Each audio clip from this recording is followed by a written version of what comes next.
We know there are times where you want to be in the mood and ready for your special someone. Erectile dysfunction medication has been around for years and has helped so many men regain their confidence in the bedroom. But what about when you don't want your chub to pop, like during indoor class lectures, hanging out with your grandma, hanging out at your grandma's funeral, or seeing Andrew Garfield in a movie and having to convince your girlfriend you definitely aren't attracted to him? If this is the case for you, then it's time to talk to your doctor about trying No Boner Riva, the newest anti-erection medication for the embarrassed and aroused man on the go. Tired of having to explain to that girl in English class that it's not because of her? Sick of not being able to wear sweatpants while watching Keeping Up with the Kardashians? Now just pop a couple of No Boner Rivas, and it doesn't matter how big Kim's ass is, you'll be as asexual as Paula Poundstone in an evangelical library.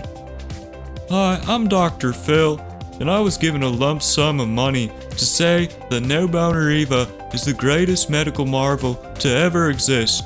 When you don't want the snake to wake up next to the gopher hole, you have to pop a pill so you don't pop that chub. Take it from me, a dude that doesn't have a medical license but means well. So talk to your doctor today about No Boner Riva and put an end to those ill-timed erections. Side effects include erections that are worse than you even started with, itching, sadness, loneliness, and missing Andrew Garfield. No Boner Riva. Erections be gone.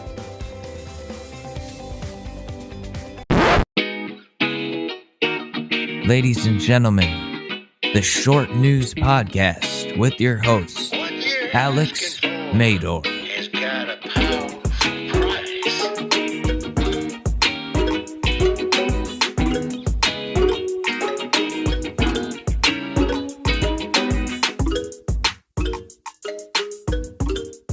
All right, can you hear me? Yep. Oh, sweet. We got it right on the first try. Sweet niblets, Molly. Why you gotta go and do ecstasy with your friend Lily at the club? We're trying to keep Hannah Montana clean. Daddy, Austin Butler was playing at the concert and I had to impress him. Listen, I prefer Nick Jonas. He's a cutie patootie, and I think that is the one you need to go with, okay? I'm sorry. I don't know what that was. But yeah, welcome to whatever this is. Is it the Short News Podcast? I don't know. We're here. We are here, and it is a show, and it has been a long time. And you know what? That's okay, because sometimes you got to take a long break. You gotta take a long break. You gotta look at yourself. You gotta think about your life. You gotta go and drive your Lincoln into a tree, and then you ask yourself, was it a good idea? No, it was not. You just sometimes gotta try, just like everyone else. I put my grippy socks on 1 foot at a time. You gotta put your grippy socks on 1 foot at a time, and you gotta go backwards to go forwards, and yeah, as Matthew McConaughey, I'm here to tell you that it's all right to go Goblin Mode sometimes. It's just what you gotta do. Absolutely. Sometimes you just gotta let loose and go Goblin Mode. Listen, Willem Dafoe, I do believe he is a fantastic actor, and what he did for the Goblin community is a great thing. He really, really provided great representation of us goblins. I do believe that is indeed the case. The goblin representation is. I gotta stop. I gotta get out of that voice. I was getting into it. I was gonna be like, don't mix us up with no trolls, though. No. Oh, yeah, we don't got riddles. We get violent. We ain't charging you no tolls. What you think this is George Soros' house or something? I don't think so. Well, Alex, you're Alex. Yeah, shout out to the Alex Jones fans out there who will come to that Oh later. gosh. Yeah, he said it. He said the George Soros thing. Yeah, because he runs the media totally. The one man is he's like Ozymandias and Watchmen. Subtweet. Uh-oh. Here they come. It's over. They're coming. It's over. I hear them. Oh gosh, it's like Paul Revere. Yeah, it's worse than the time I made fun of furries. And then I got messages. Oh, hey, by the way, not all of us are into fucking animals. Okay, some of us just like to dress up. And I'm like, but why? Isn't that whole thing with being a furry was like, I feel like I'm supposed to be an animomorphic. I can't even speak. I've had a little line. Animal, I am the animal. Spiritually, I am a chihuahua. Okay? I'm getting Spiritually? I gotta. This is not the fight I want to fight. This is not the hill I want to die on. There are plenty of other things I could say that I'm willing to fight for. And listen, it all stems from one incident at Chuck E. Cheese. And you know what? I am a victim. And Chuck E. Cheese didn't do shit to me. He's just scary. And then he he held my head under the ball pit saying, how do you like it now?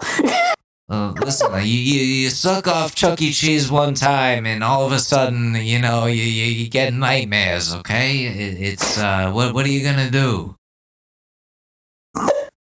Yeah, this is the Sopranos now, but Tony Soprano got molested by Chuck E. Cheese. Oh gosh, All maybe started that's why with he has my mother. anxiety. Yeah, it all started when my mother dropped me off at Chuck E. Cheese. She didn't come with me because she took the where a kid can be a kid thing too fucking seriously. She was like, I'm not a fucking kid. You go in there, Anthony. And so I went in there myself. And next thing I know, I'm throwing punches at the teenage boy because he didn't have gabagool. They just had fucking regular pepperoni on the pizza. Yeah, they had pepperoni. So Chuck E. Cheese was like, hey, I got gabagool back here in the fucking closet. And I was like, Chuck E. Cheese, why are you fucking swearing? That's my job. And he was like, come on back. And I sucked him off. I get a cease and desist letter from Chuck E. Entertainment Cheese. And from HBO. We get 2 letters. 3 letters. Andrew Cuomo's gonna be like, this is Italiophobia, and I will not stand for this. My father built a bridge that you drive over. Actually, you owe a toll from a couple weeks ago, so I'm gonna throw that in there too. And I'm gonna grab some ass. Hey, grab that ass. Wait, so do y'all have to actually pay like change and cash money to the tolls? Now it's toll by mail. They don't. Fuck? They don't fuck with change anymore. They're like, yeah, we'll charge you later, and we'll break your kneecaps if you don't pay it. So if anyone can't recognize my voice, I'm Kelsey. I was on previously a few years ago, and somehow Alex was very courteous enough to let me back. I'm still in Florida, but down here we have the Sun Pass, where you just get the little sticker and you stick it on your window, and you just get charged on that pass. Because if not, like, get it in the mail, it's like instantaneously. You just sign online to the website. I don't know. I don't pay it. Yeah, we have the Easy Pass, which is like this bulkier thing. It's worse than a sticker. It's like a near field communication transponder, but it's just bulky and annoying. And they used to have that in Dallas. Yeah, I don't fuck with it, and they don't fuck with me. Fuck your tolls and your taxes. I'm just gonna keep driving. Yeah, I'll drive through wherever the fuck I want. I'm Italian. I can do that. I haven't got my 23andMe back. I found out I'm Italian. Really? But 2%. It's enough. It's enough for me to talk like this and say that I sucked off Chuck E. Cheese. And my name is Anthony Soprano, and I sucked off Chuck E. Cheese.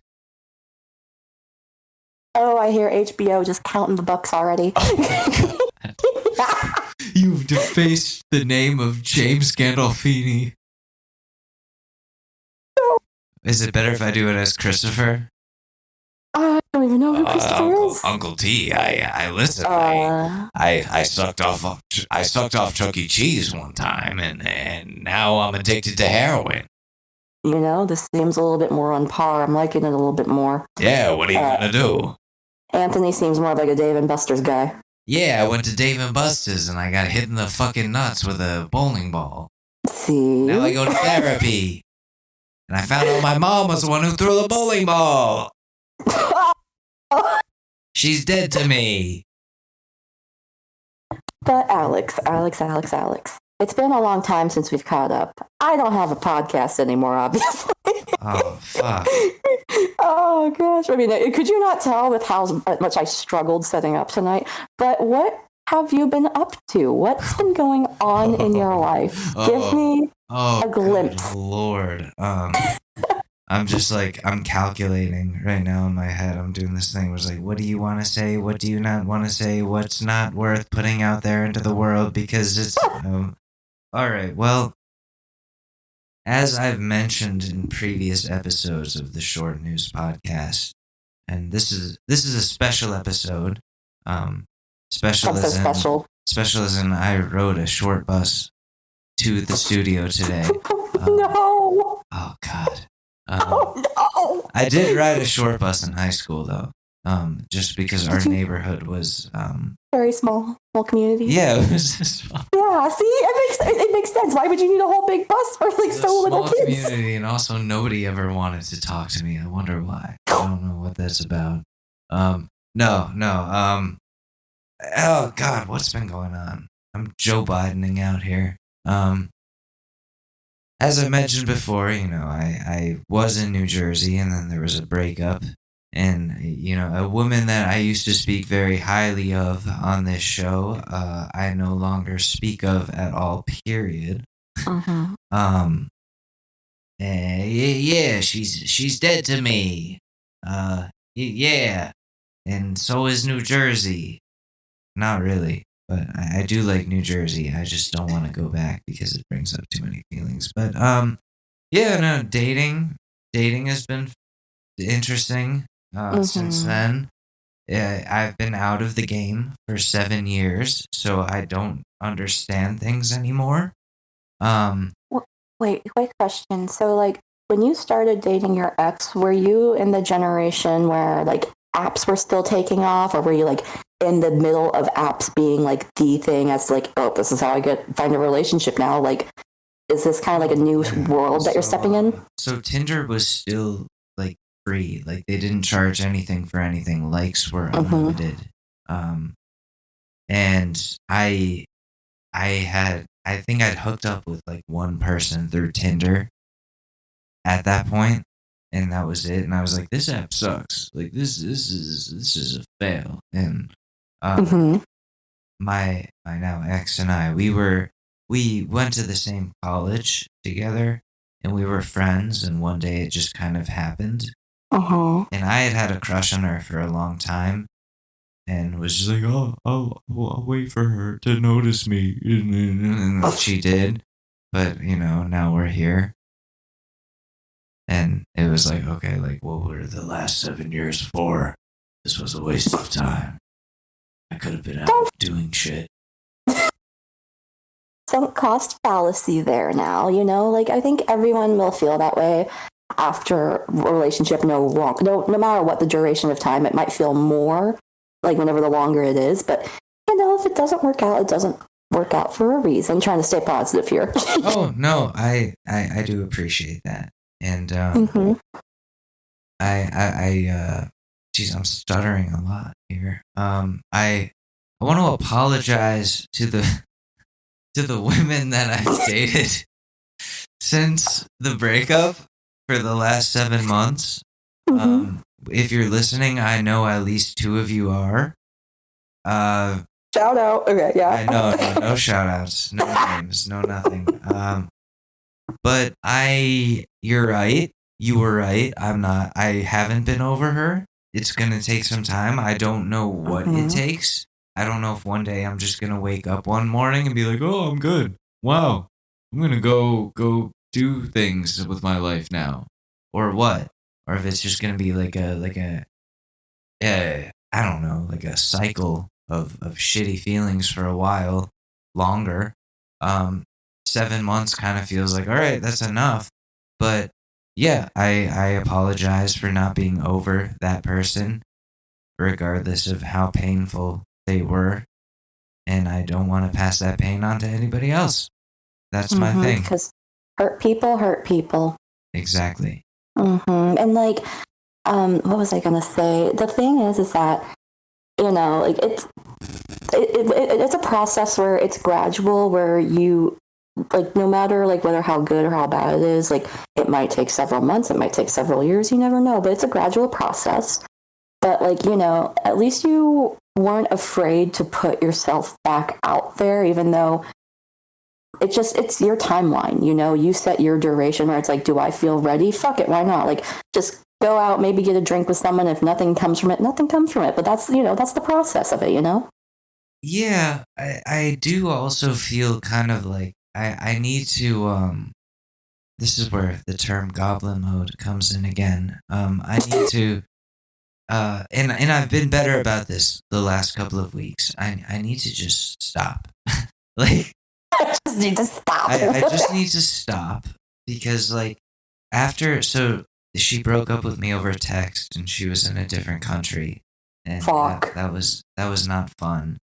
And she wanted me out before she came back. And I was like, okay, well, why? Why don't you want to talk about this? She's like, I'm not like not she didn't say I'm not capable. She's like, she said she called herself a coward. Said like I'm too much of a coward to face you. I'm like, okay, what does that mean? Like, what the fuck happened over there? Everyone I've talked to was like, oh dude, bro, I hate to break it to you. I hate to break it to you, but yeah. She, you know, met someone else there. Oh no. What are you gonna do? So I took that and I rode with it. And like 3 days later, I was hooking up with someone else. Oh my gosh. And that was I mean, momentarily, it's like, okay, this is great, but also, like, is this just the wrong thing to do? Yeah, absolutely. It was a reaction, not a resolution, it sounds like. Oh, for sure. 100%. I get it though, because one of my very toxic, very bad ex-boyfriends, I don't even want to give him the liberty of calling him a boyfriend, where it's like, yeah, no, I expunge you from my reality that you never happened. But like, whenever he was an addict and he was abusive, and whenever he would go on his tirade where it's like, we're over, we're broken up, and I'm like, okay, whatever, I'm not going to chase you, and I just get right on Bumble and I'd set up a date for the next night. And was that healthy? Absolutely the fuck not. Like, I was younger, I was naive, and I was like, well, ready to just fucking move on from it. But now as I've gotten older, I'm just like, okay, you need to take some fucking time and sort your shit out, because like, even though it wasn't your fault in that relationship, you should have taken time to self-heal in that happenstance, you know? Yeah, no, absolutely. And it was weird, like, that I knew this time, like, it was over. And I say, like, this time it was over because there were a lot of times where even, like, an argument over building furniture would end with her being like, that's it, I'm done. And I'm like, what? Like, we just couldn't find the right fucking screwdriver. All right. Like, I didn't realize it was that big of an issue. But but this time I was like, yeah, this definitely feels final. I mean, I'm moving out, and like there was no going back, and I didn't want there to be an easy way back. Oh, that's good. And I feel horrible because then that involves like kind of using somebody.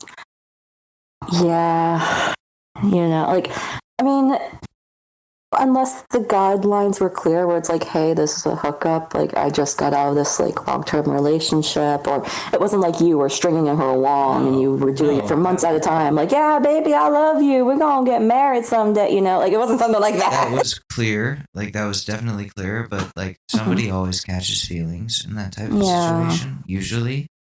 Yeah, it's a very intimate act, of course. And that was just not convenient for the situation Mm-hmm. at all.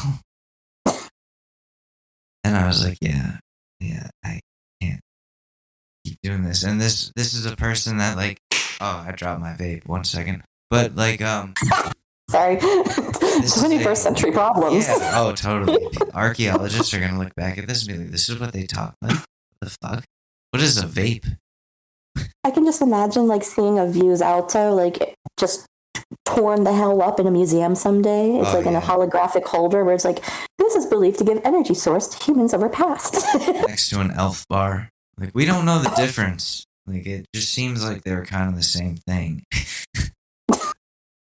One was mango flavored. We don't know what the other flavors were, but we plan on finding out.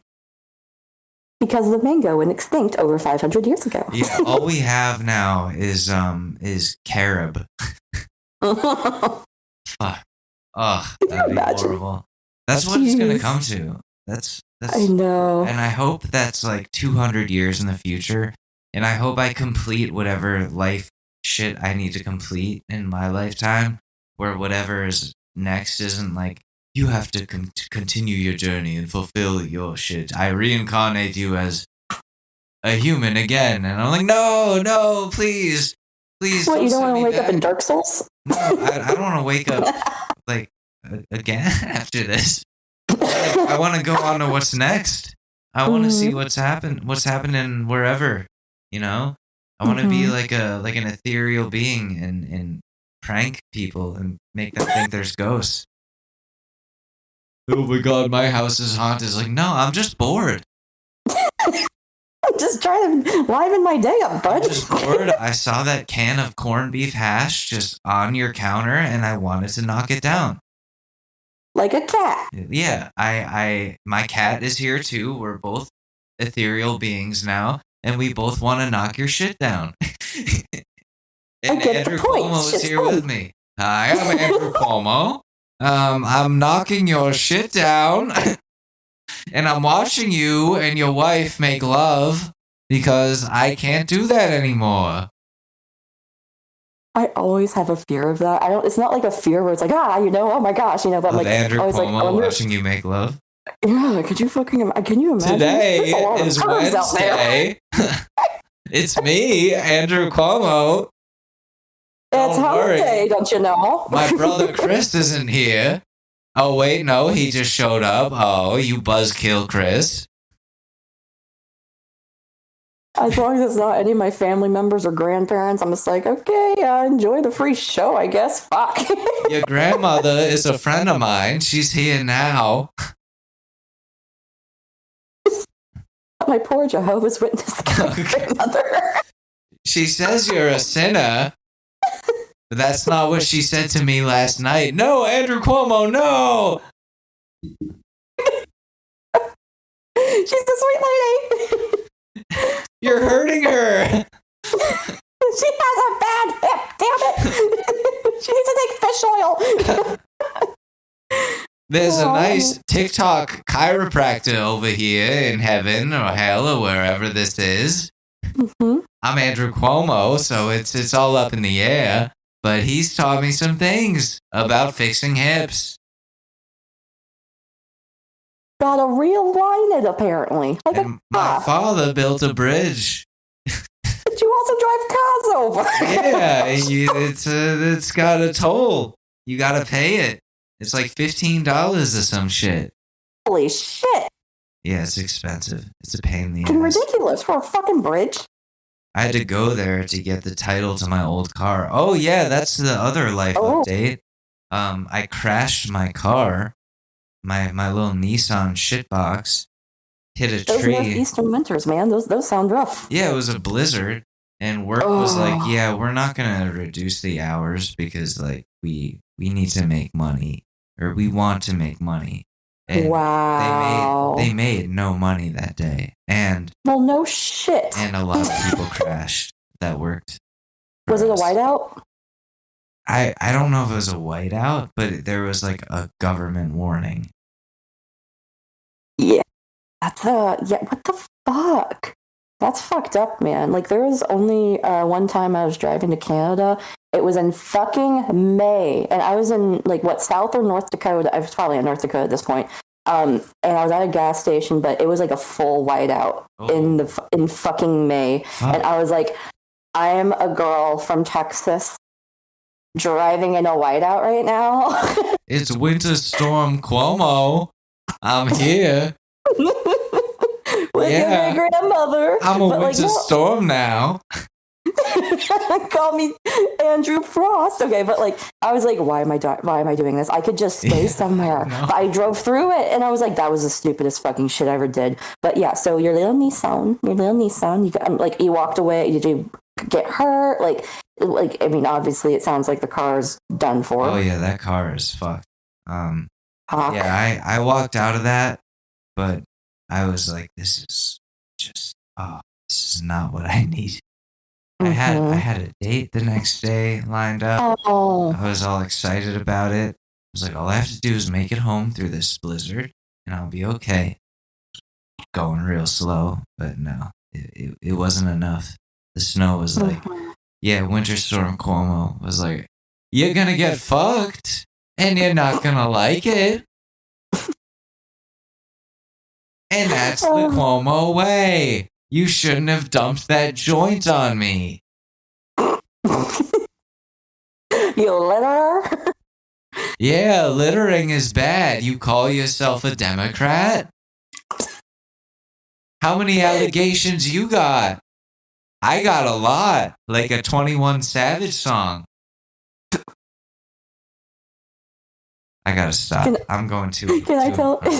You're going Goblin Mode. It's okay. I gotta tell you a stupid little secret. So I've never been a huge litterer. Maybe sometimes, or like I would spit my gum out through the window if I had like food or trash on me. Like not like trash, but like a little like a paper wrapper from a straw, or like if I, like I was like, oh, it's an apple core. I used to throw it out the window in my car because I was like, it's biodegradable, right?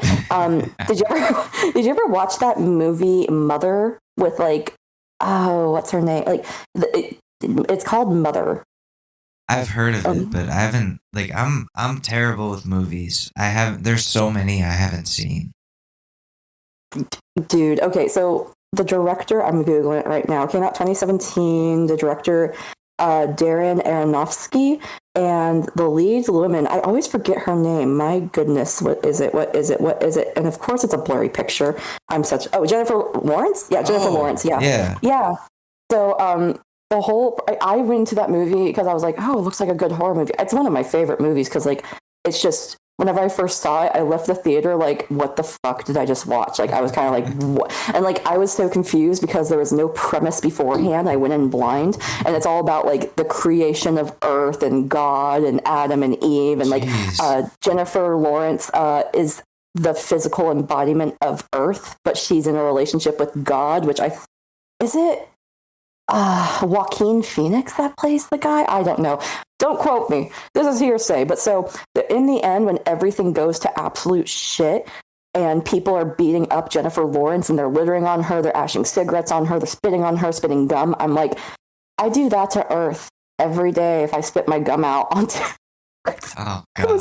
I was sober and I saw this movie too. And I was like, I want to treat Earth better, so now I don't litter. I don't spit my gum out. I don't spit on the ground. Like, I'm like, I want to spit on Jennifer Lawrence, which is apparently Earth. You were like, damn, Jennifer Lawrence really made me think.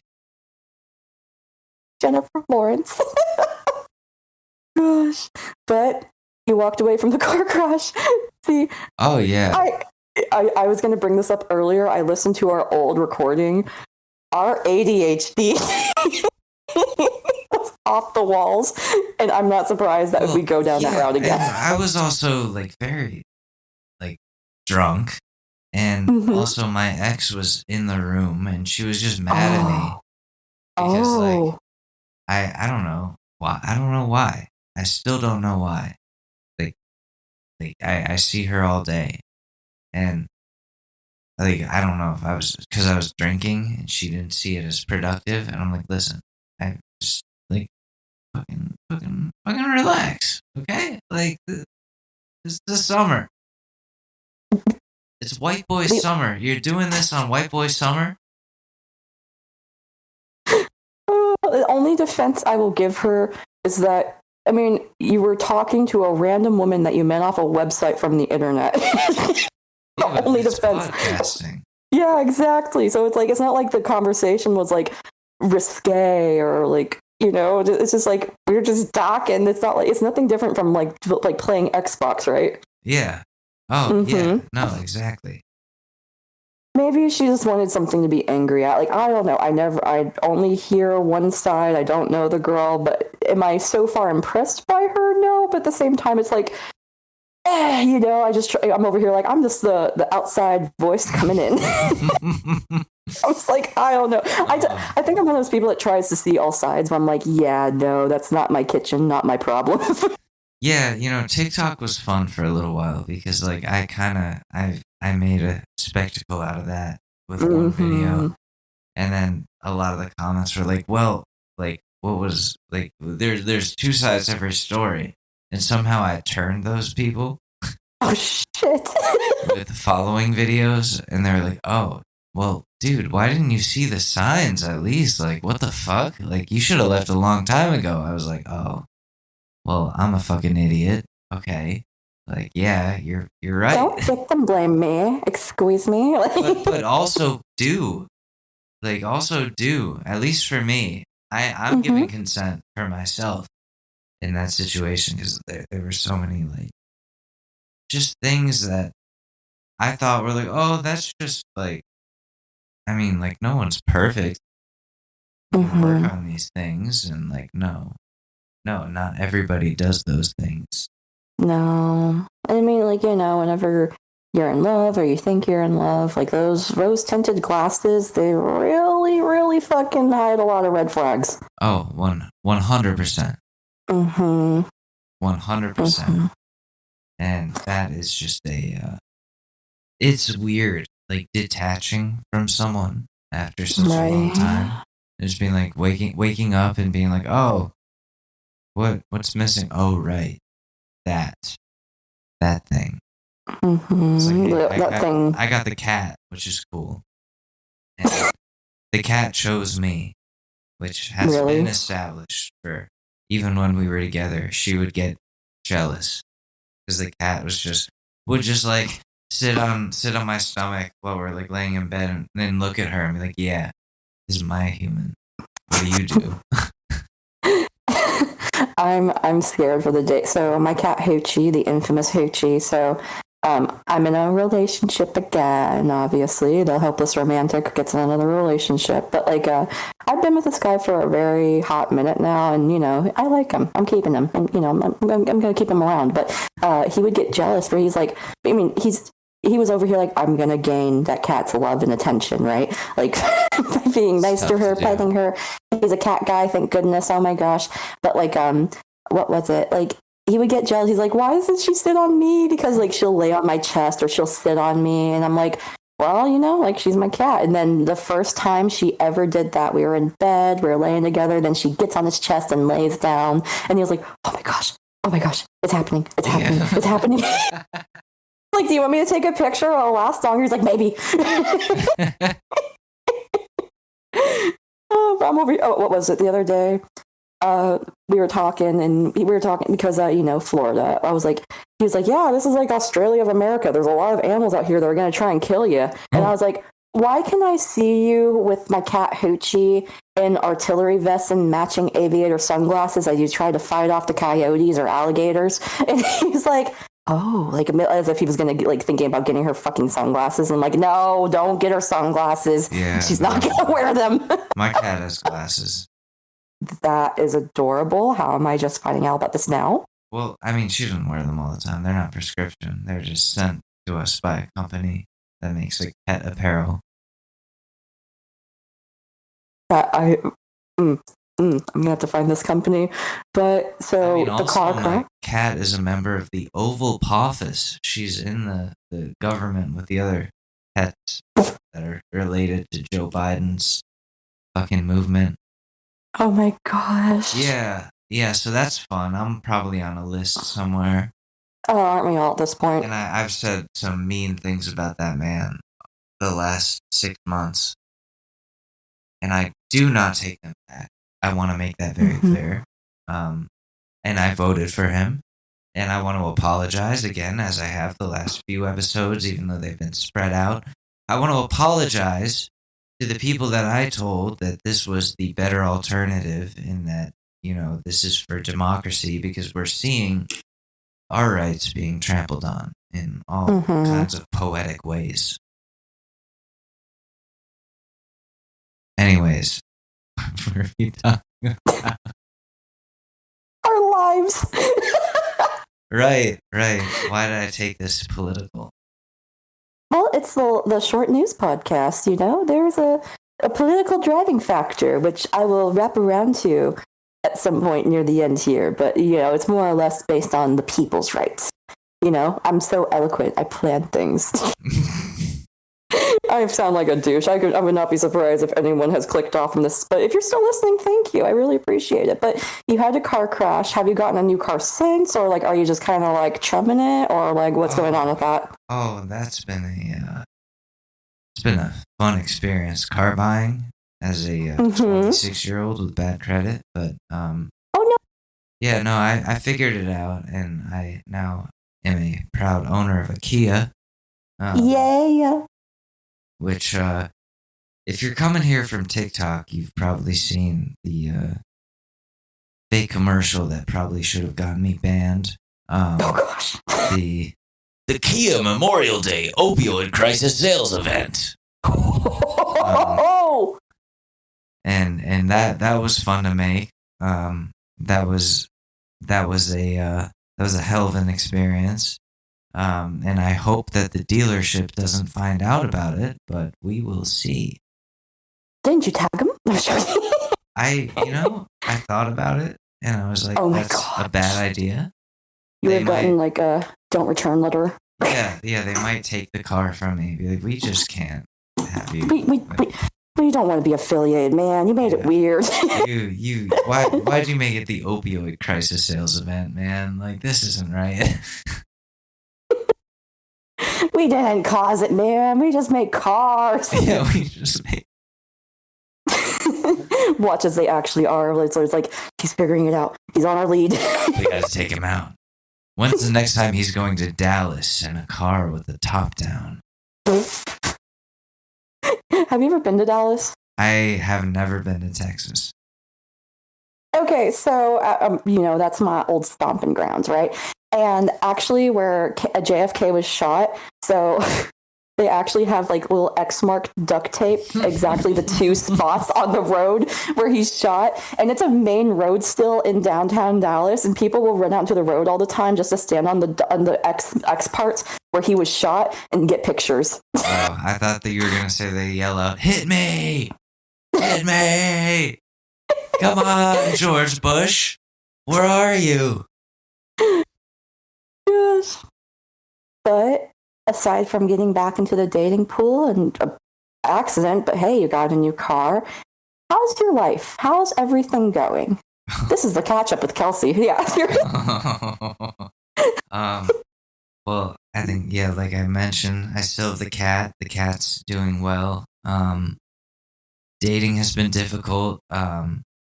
Just because I think I mentioned, I'm just realizing, I haven't been completely over my ex, but due to a couple weeks of a retreat, while working, but in my off time from work, involving a lot of mushrooms. Mamma mia, it's a me.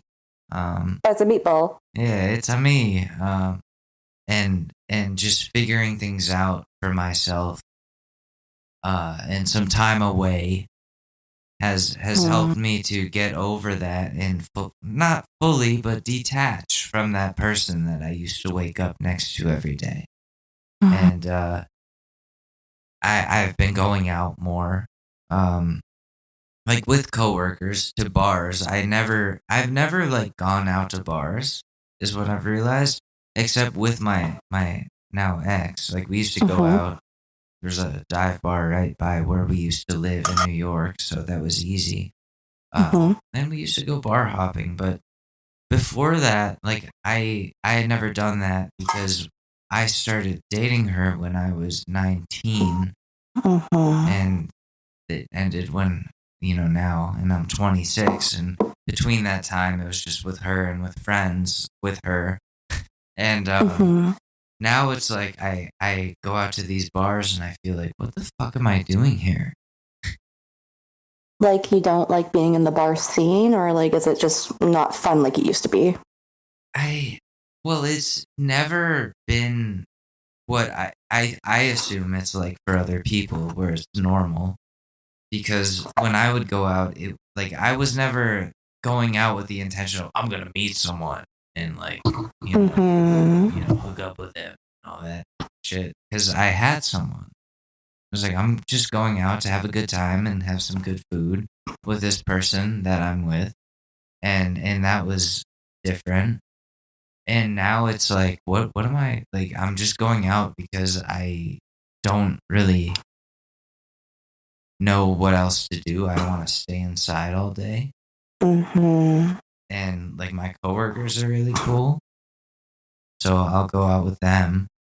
But hey, yeah, no, it's weird because like I'll go out with them and they're very talkative and social with other people, and I'm just like, what? Like who? How? Who are you people? You're new to this group. I didn't come here with you. What the fuck? Like, who am I? I'm going into Joe Biden mode. like, well, back in my day, you didn't have to go out to bars. You would just meet the love of your life in college and hope for the best. isn't that not the truth? Like, so not to like tangent too much on the conversation. Like, I had that hope where it's like, yeah, you're supposed to meet like a great love in college. That did not fucking happen for me. Oh, no. But like, I remember my last year of high school, because I have a birthday where it's like I was the youngest in my grade, right?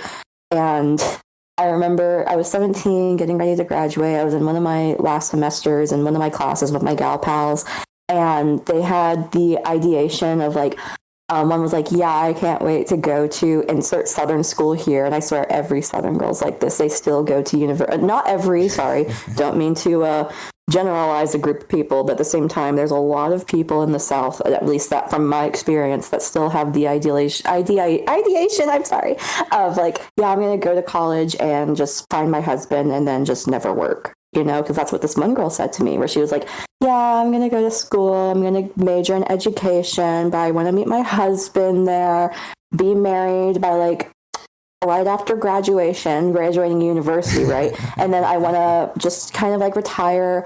I want to live in a house where it's at least on 1 acre of land. It has to be at least $1 million. And I want to start having kids immediately. And I'm like, no, bitch, with what fucking income? I'll tell you, it does happen. A friend of mine that I went to high school with, and I used to fucking get high with this fucking dude all the time, and I love him to death. I miss him. Probably never gonna see him again, because he went to school in Alabama, and he met his Roll Tide? Yeah. Roll Tide? Yep. Roll Tide! Okay, yeah. And he met his now wife, and they're there, and he makes missiles for the government now. Damn. Yeah. So, that shit happens. It definitely happens. Not everyone is making, missiles for the government, but, Alabama is an interesting place. Jeez, I'm Joe Bidening out, like in real life. Alabama, interesting place. They got different shampoo. I've smelled a lot of hair there. Yeah. What was it? like I don't know what it is. I think it's the Florida water that's been like poisoning my brain. But like over the past few years, as if anyone might recall, I was on a podcast called Two Tin Cups with my bestie Trevor. We're still besties. It's just I didn't have internet in Florida. I will get into that in a bit here.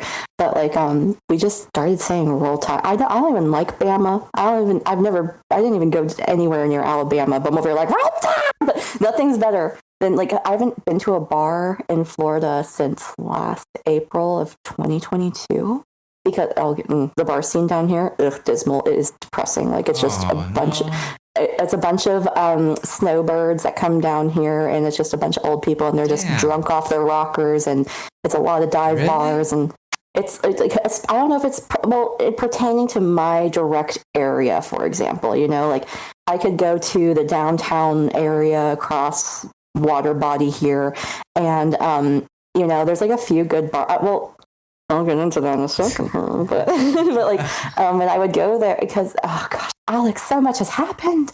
But like so much has happened. But I would go. I made a gal pal for a very short, brief period of time. She was a bit younger than me, but she was still in like I just want to go out, go wild and out, and go crazy and get drunk all the time. And I'm over here like, that's not the lifestyle for me anymore. Our friendship didn't work out, but like the main bar we would go to, I'm like, wow, even though like this is a bar predominantly with a lot of young people, it was just depressing. Like, I don't know what it is. Maybe it's like, I was like, yeah, no, I just haven't been to a bar, you know, for the purpose of like, I'm going to go to a bar and get drunk. Like, I've been to restaurants and they have bars, you know, because that's the thing. But I'm like, you know, like I go to the restaurant because I want the food because I'm a little piggy. Sorry.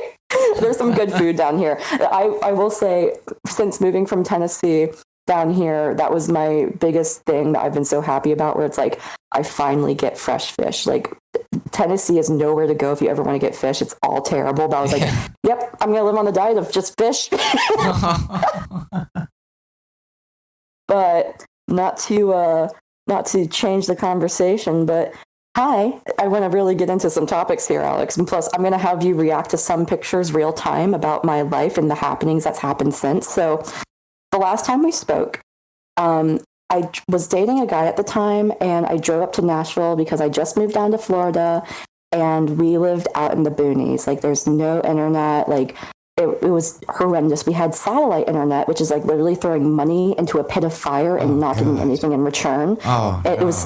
It was bad, and it's really expensive too. And they were like, satellite internet's the best internet. It's like it didn't even work. So like, do that. No. It was really bad, and that was like one of the contributing factors as to why my podcast stopped. And plus, like, life happens.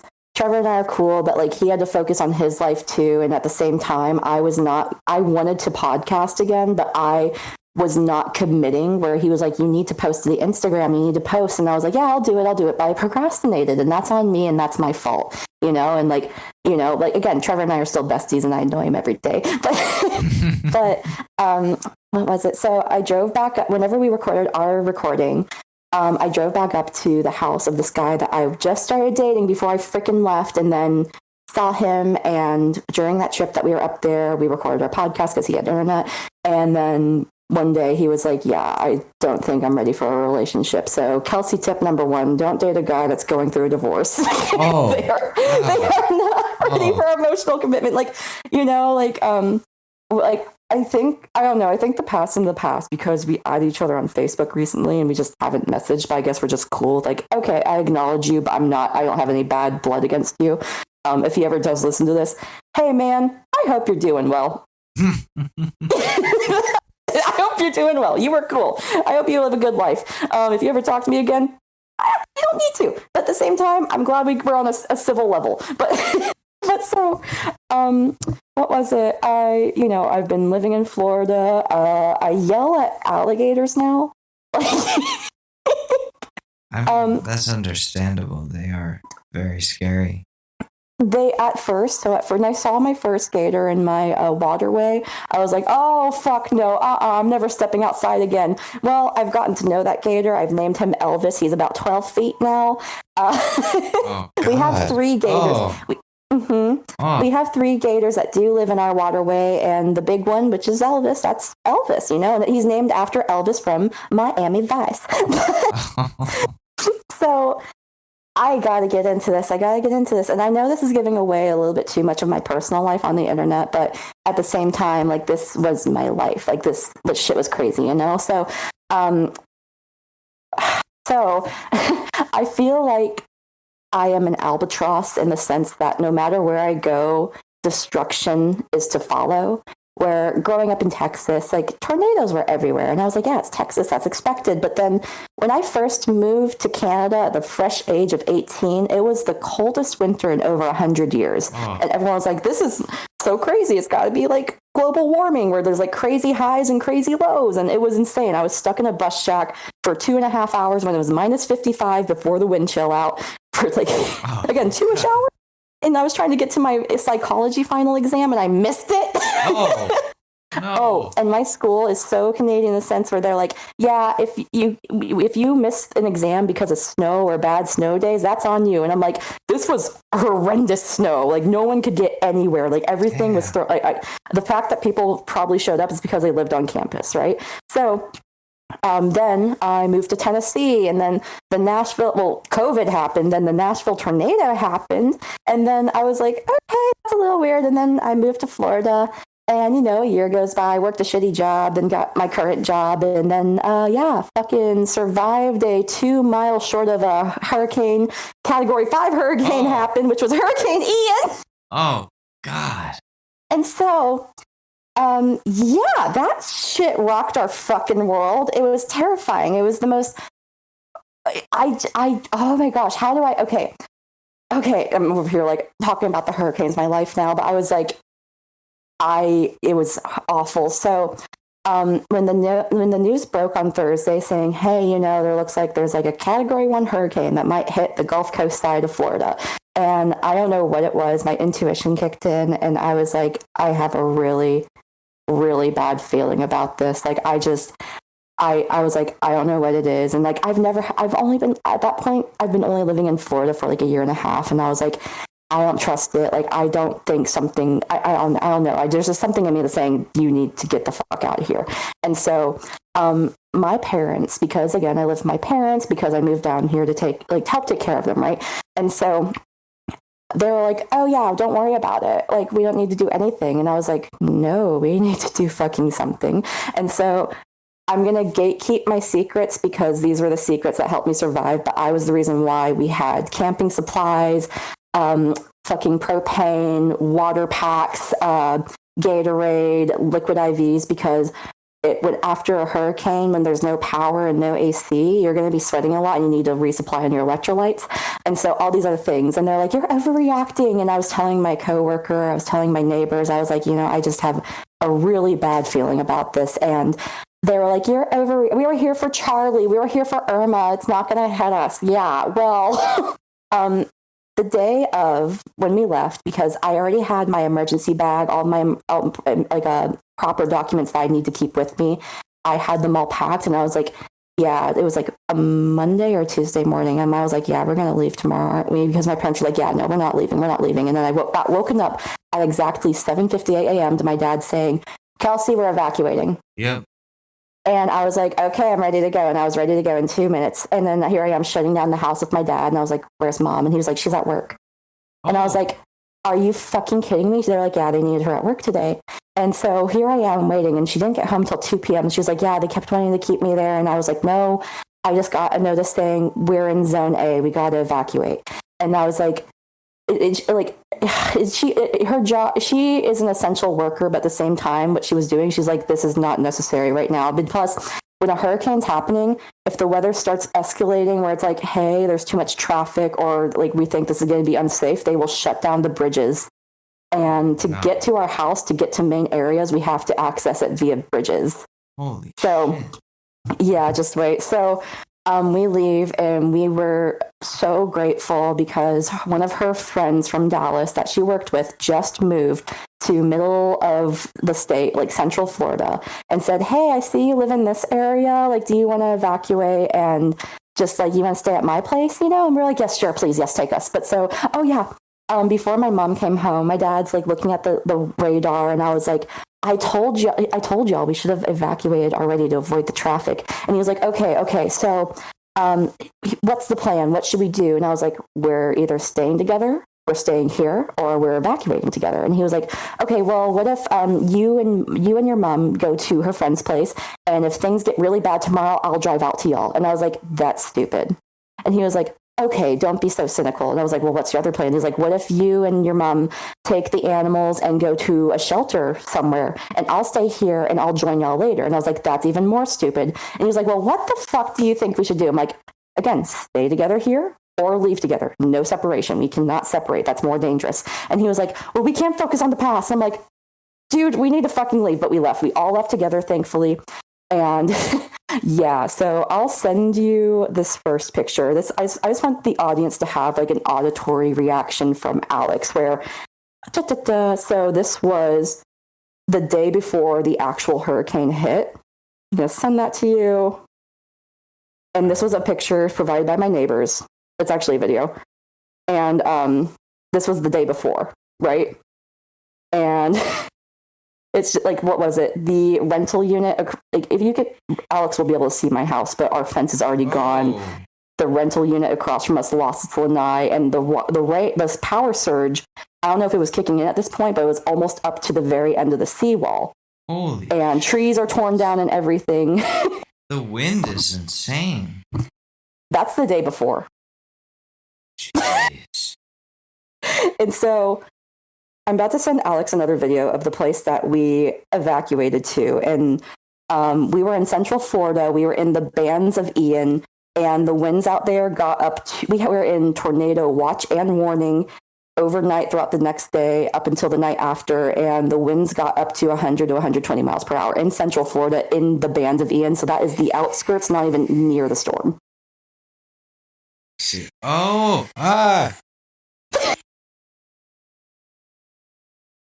Now, jeez, and that's just the outskirts. That's the outskirts. Getting rammed there. Mm-hmm. And they just got this property, and they had these beautiful, like easily a century-old trees that were torn down. Like we even lost power and everything because it took out the power lines, right?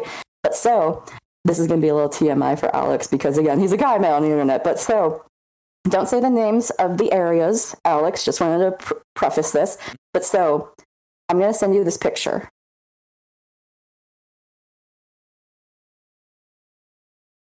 And where it says parked cars where I live, right? Do you see it? Oh, yeah. Yeah, I see it. Okay. Do you see that circle that is circled in red? Yeah. That was the first landfall of Hurricane Ian. Oh, and your car is just... That's where I live. Waiting to get... Yeah, that's right there. That's maybe 15 miles away. Wow. No. I laugh about it now, but it was horrendous. Nope. No, thank you. Mm-hmm. And so we were evacuated. We stayed at the family. Literally the day after the storm happened, my dad went back to the house and, just to make sure our house was there. And so we're just out there, and I was like, oh my gosh, like, why'd he leave without waking me? I swear, I sound like neurotic, but at the same time, I'm very good in chaotic moments where I'm over here like, we got to work together, we got to communicate, we got to do this. But my mother was emotional. My dad was like, oh my gosh, I got to go now and make sure we still have a house, right? And so I was like, he should have woke me up because I have all the batteries, all the battery packs, the fans. Oh, yeah. The things that you need. But he did thank me later because he was like, yeah, no, like I had like MREs, I had the propane, the camper sets, everything, and all the food that was like non-refrigerated. So it was like, oh, what's the word? Like essentially cans, like shelf stable, right? I got all the shelf stable food. Yeah. And he was like, yeah, no, I would have starved if it wasn't without her. Like, you're welcome. But so my mom and I, we went to the East Coast to another friend's house for a few days. But the first 48 hours after the hurricane happened was the most gut-wrenching feeling I have ever felt because my boyfriend, like, I've been with him for a year and several months now, right? But this was, I was like, there's no power. There's no power lines. There's no cell service. There's nothing. And you're just in the dark. You don't know who is safe or who's her or who's alive or what have you. You don't know nothing. And it was a straight 48 hours until he called me the first chance he got, because he went somewhere in town that actually had cell service. He was like, hey, we're okay, we're safe.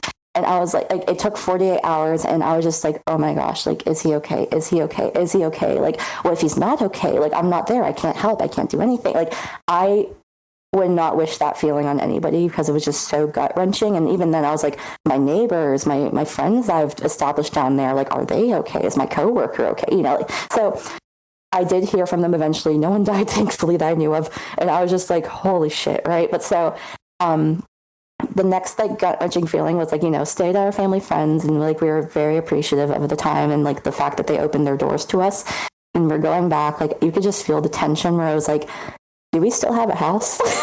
Like, do we still have a house? Like, we don't know. Like, we've never like dealt with any, like we've had Tropical Storm Elsa, which didn't even flicker our lights. Like, there'll be some days where we have like a thunderstorm on like a regular Thursday, and it'll take our power out sometimes, you know. But like, we pulled up the street, and just thankfully, you know, like our house was there. You know, I was like, holy fuck, you know, like, because it's a new build and it's up to code for like hurricanes like procedure. But like the fence was gone, our water system was gone, our lanai was gone. Like, again, no power, no nothing. And so this might be a bit more of the controversial topic that we'll have on this podcast. But so the thing is, after hurricanes happen, I don't know wherever else, but especially in Florida, is that looters from everywhere in the entire state, the, you know, just scoundrels, right? They will go to hurricane destroyed areas and rob places. They'll either rob businesses, houses, because again, no power, no cell service, no nothing. Like, it's the Wild West.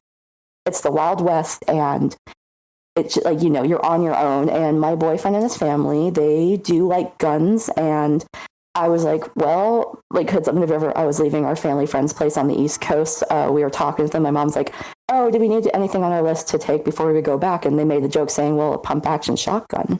And my mom's like, oh no, like, we have security cameras. We'll be safe.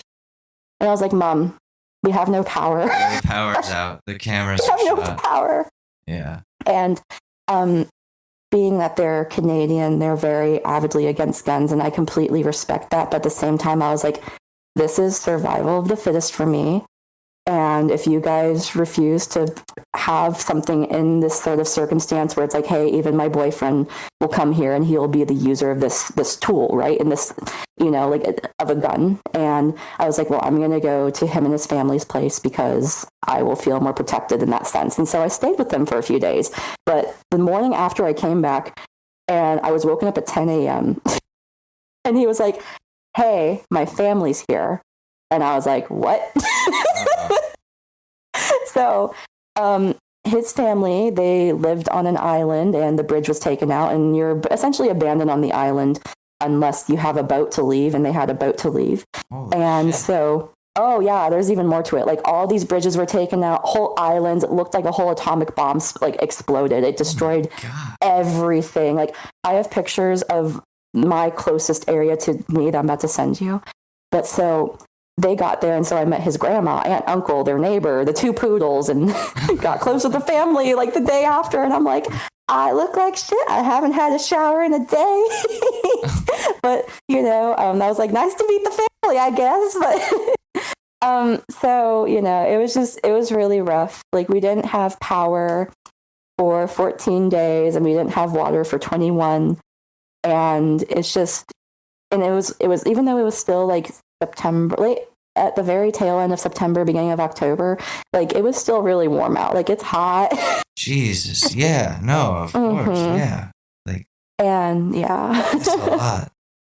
Yeah, it was a lot. And it was like, it was terrifying. I told my boyfriend though, I was like, yeah, no, because he's so Floridian. He was like, oh no, I wait out hurricanes.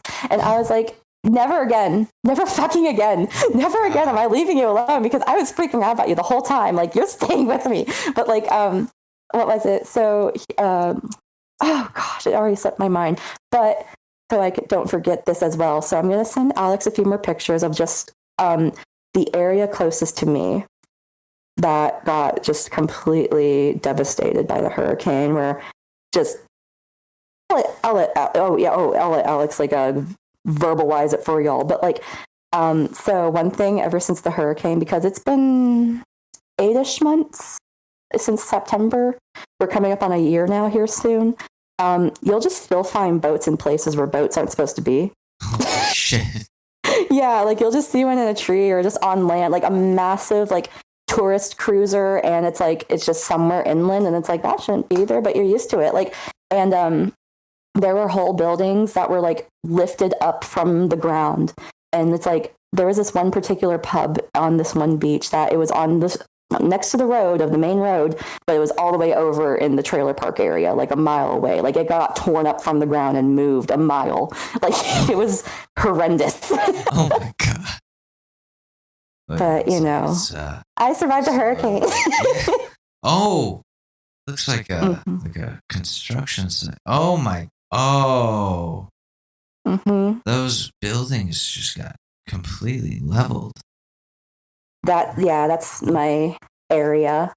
And so we got very fortunate because what was it? One of our mailmen, well, I think she was a mail lady, apparently. So people did unfortunately die during this hurricane. We all still thoroughly believe the numbers that were reported were way lower than what actually was, because like there was just dead bodies everywhere. Holy shit. Yeah, like, and so, like, one particular instance, like, our mail lady was like, yeah, one of the people that I delivered to close to what the pictures of what Alex is looking at right now, they're like, yeah, they've had a dead body stuck in their dock for like 3 weeks now, and the only, and so they're like, yeah, the police with rescue and recovery, the main priority is trying to find people that are injured and still alive, and they worry about the dead later. So it took a while. That's disgusting. Yeah. Just letting it sit there. I don't know. I was like, I feel terrible, but I'd be like, take a little broom and maybe like push it away, like, sorry. But like 3 weeks? Like, but you know, and so we're still recovering after the hurricane. We're coming up on a year and a few months here. Like everything's still destroyed, but like, you know, I'm very grateful that I came home and I still had a home to come to, you know, and things could have been worse, but like, it's just, you know, like I really, really sympathize with the people that have encountered hurricanes before and like Hurricane Katrina, because like I've experienced something similar at this point. And I was like, oh yeah, like after maybe a few weeks, like the news and everyone else around the country, unless you're in the affected area, they move on, you know, and Katrina had fallout for years afterwards. And this storm was worse than Katrina. So I'm like, how many years is it going to take for us to rebuild, you know? Oh, yeah. No, that's very like, and like, what if another hurricane comes? Oh, don't say that, man. Like, hurricane season's coming up. Like, we're in the very beginning of hurricane season. Like, so I'm just like, please, like, no. That's what's no. fucked is like Mother Nature needs to show some mercy here. Jeez, like, yeah, it was terrifying, and I wasn't even in the brood of it. Like, my boyfriend told me the story too. I don't know. I mean, people just talk or whatever, but on this one of the main parts that the hurricane really affected, like, it looks even worse than the pictures I sent to Alex. Like, there's people that, you know, it was like they just stayed at their place, and apparently water was getting into the garage, even though it was like a 3-level like house where it's like the bottom's the garage and you got like 2 more levels, which is like the rest of the house. And apparently the wife was like, oh my gosh, like you gotta go take care of this. And so she sent her husband down to the garage. And because the winds were blowing so fiercely, it ended up tearing up the garage door, slammed into the husband and killed him. And he got dragged off in the flood. Holy shit. Like, so stay in place. Don't go where water might be flooding or where it might be dangerous, by the way. But like, it was just like, it was a lot. Like it's that, but you know, like I really hope that, you know, things are slowly yet eventually recovering, and it's going to take a few years, but it's just like, holy shit, man. But, all my neighbors and the coworker and our friends that were like, Kelsey, overreacting. Like, we've seen other hurricanes. This is going to be nothing. They said, never again. If we see Kelsey packing up and leaving, we're joining. We don't care what the fuck is happening. Like, if she's leaving, we're trusting her. I was like, thank you for trusting my intuition. But other than that, I'm in a good relationship, and I'm surprised because we're polar opposites. But, I adore that man to death, and I work a really shitty job, and I'm trying to get out of it. Hey, they opposites attract. Like it would be boring if you were both like the exact same person. True. But, it's like, as long as I'm happy and as long, we're both saying 2 yeses, where it's like, yes, this relationship, and we're both happy. Like, I'm willing to see what happens from it. But next thing you know, watch as like it's a year from now and I finally end up on this podcast again and be like, guess what happened? Oh, no. Don't let that happen. Don't manifest that. I'm not manifesting. I just know I have a cruel track record that every time I was on my podcast, like, I'm dating, and the next thing I was like, oh, it didn't work out. But no, he's a good guy though. He's good. No, I get it. I did that for 3 years of like, yeah, she's great. I really love this woman. And like now I'm here just like, yeah, I'm alone, and she left me for somebody in another country. And, that's fuck still. That's yeah. I was about to say hypothetical. Yeah, it hurts. Definitely hurts. But, yeah. But if it geez, what did I say to the car dealer? Because of course this came up. Oh no. The car dealership. I was like, you either grow together or you grow apart, and we grew apart, and that's just, I guess, what was gonna happen. But also, y'all got together at such a very young and developmental age where it was a long time. Like, that's 7 years is a long freaking time. But like, like it's just, maybe it was just one of those young, long relationships, but there's more and obviously better for you out there. Yeah, and I'm very glad I didn't go to alumni weekend in case she was there this weekend. And I am instead here podcasting. Because like, what I'm gonna show up and be like, yeah, I'm doing great. I crashed my car, work a job I don't like. Yeah, shit's great. Well, I think that's a part of like, the trials of being young, I guess, like, aside from the car crash, that's over here like, oh my gosh, that's fucking awful. But, like relationships and shitty jobs until we find our groove. Yeah. Oh, yeah. And yeah, I'm glad I didn't show up. And I was like, yeah, things are going great. I'm doing a lot of dating, but they all say I'm not over you. So, like, yeah, that's what's up. Ooh, can I ask an invasive question? Sure, yeah. Is she blocked on everything, or do y'all still follow each other on social media? She doesn't have social media. Really? But she's also not blocked on messages or anything. Is it something hard to kind of like, have y'all talked since, or is it something where it's like, I'm not ready to delete this out of my life yet? It was just like the last time I talked to her was about like logistical things.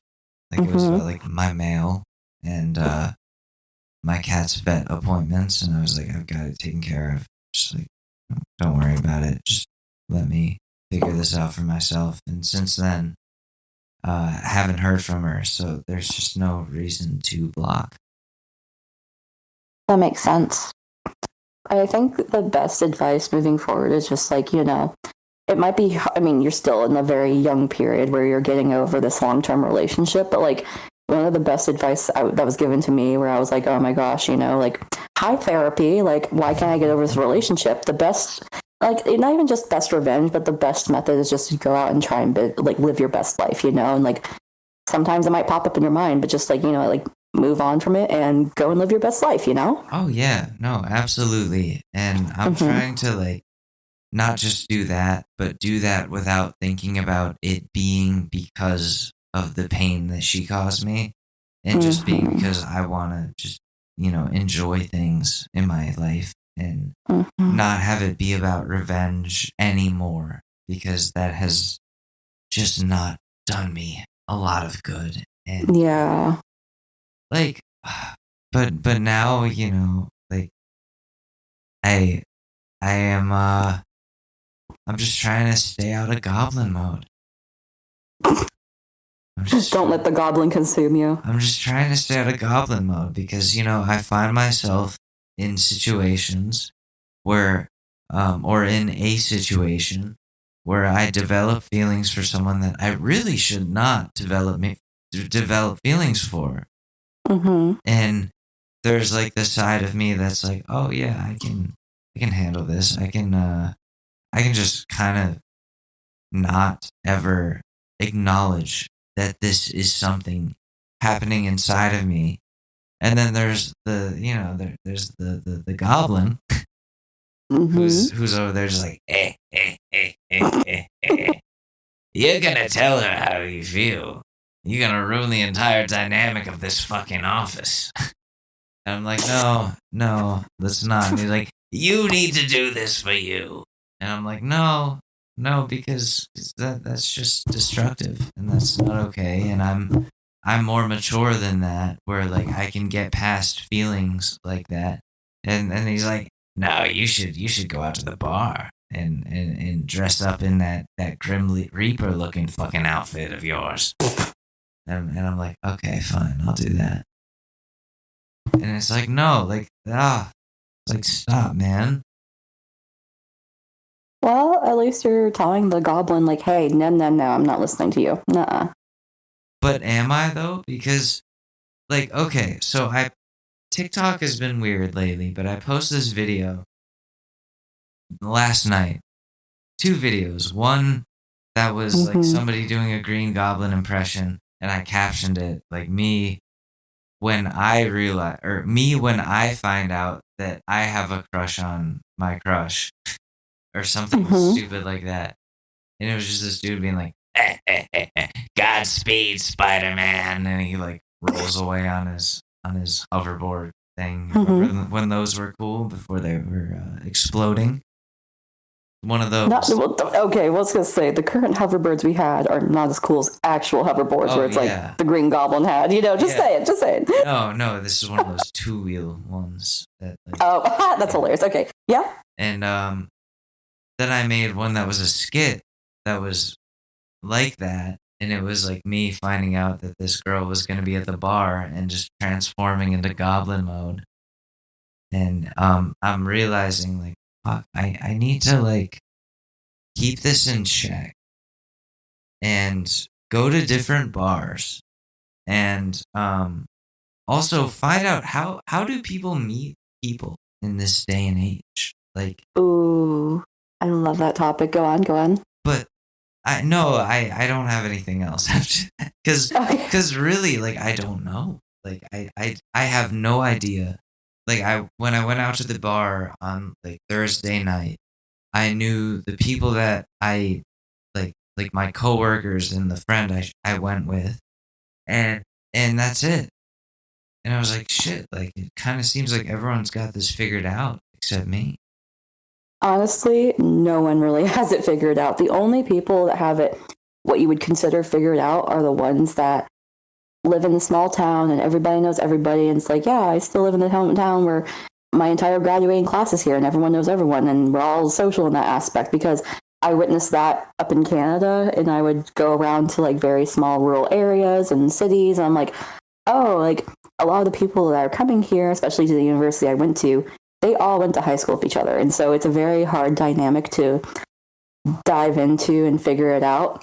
So like in university, I'd just be social and just try and see, like, like just try and socialize. But as an adult, out of because we live in a society where it's like, it's hard to make friends, like after you get out of a school setting. Absolutely. And in an office setting, it's still a little iffy, because like you could really get along with someone, but you're just only work friends. You socialize at work, or even if you end up socializing outside of work, like something might happen in the office and you guys aren't really as close anymore, which is what I'm encountering with my job currently, where my coworker made a complaint about me and my boss did not provide proper information, and it was a very high school situation where I was like, okay, so X, Y, and Z happened because it's seen every 4 weeks. Not every week, but every 4 weeks. And that's why this situation escalated, even though, I can see I will take responsibility for things that I've done wrong. But I was like, well, yeah, the reason why that happened is because it's on a 4 week cycle, not a 1 week cycle, like it's not to get into the schematics of everything. But so I was like, and so now my coworker and I, even though we would text every day, send each other Instagram posts, we have a very cold relationship right now because I'm like, oh, like, A, you got pissed off at me, and B, it led to this whole growth of like this situation being bigger than it needs to be. And now I'm like, okay, well, I'm just going to step back and just be, hey, like, I'm not mad at you, but I'm going to keep my caution because, you could have put me on the chopping block, So, but like, I see we're going to the bar though, trying to make friends or meet people is usually the go-to, but stealing this from How I Met Your Mother, you don't meet your friends at the bar. And so it's something where it's like maybe trying a new hobby or a group activity and socializing through that sort of like atmosphere. Because like, like whenever I was back in Nashville, I was doing like pole dancing and aerial arts and Cirque du Soleil shit. And I met an awesome group of people, and we would go out for Taco Tuesday every Tuesday after class, like, and we would hang out with each other, and it was nice, but we all moved away and we don't socialize. And that's just the way life goes. But at the same time, it's like the ebb and flow where it's like maybe just finding a hobby or something that's like you already know that other people have a group for. And it's like, hey, we do meetups, or trying something new that is outside of your spectrum, like just to try and meet people. It's just, as long as you're open to having people in your life and it's like, hey, I want to socialize, I want to meet you, hello, this is my name, hi, like people will come eventually. And it's fucking hard, especially the older we get, it's fucking hard. But at the same time, like, as long as you're not closed off to it and you keep with like an open and positive mind, it'll come, it'll happen. Yeah, I hope so. And it was so much easier in college because I was going into that with a mindset of like, okay, we're all here. We're all in the same exact situation right now. And just trying to like make connections. And like that made it so much easier to make friends, to like meet women, to do whatever.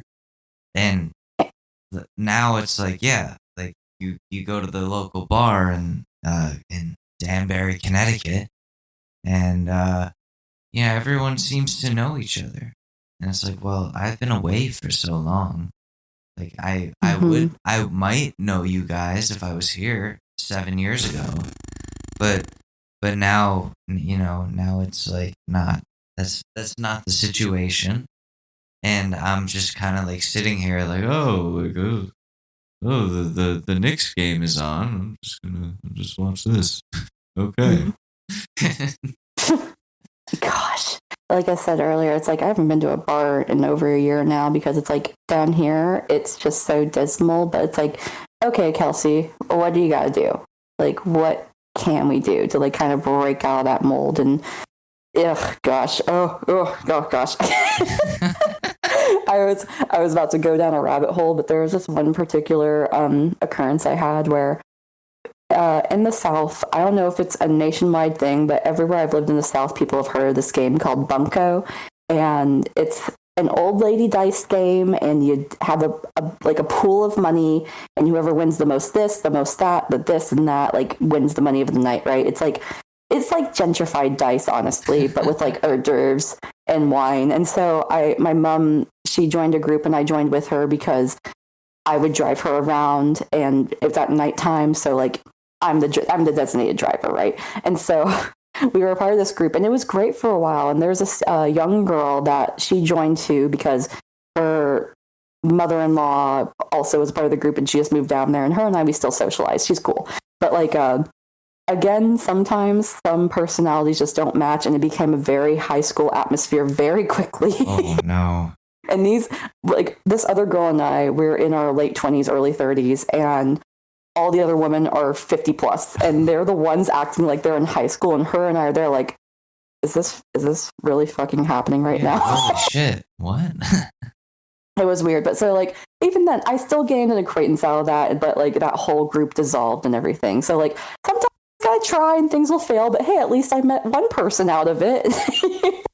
It's weird. It's really, really weird. But you're a year younger than me, but at the same time, it's like, I think you'll eventually enter the phase where, like, okay, the bar is not the place to meet people. Where else can I expand? Like, because do you still do music?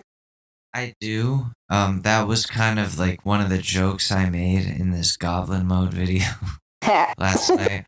Was like when I turned Goblin Mode, like the person I played who was like talking to me in Goblin Mode, he was like, "What are you doing?" And it cuts to me sitting at my laptop, like, "I'm working on that album that I said I was working on. That way, I have something artsy to talk about with these girls."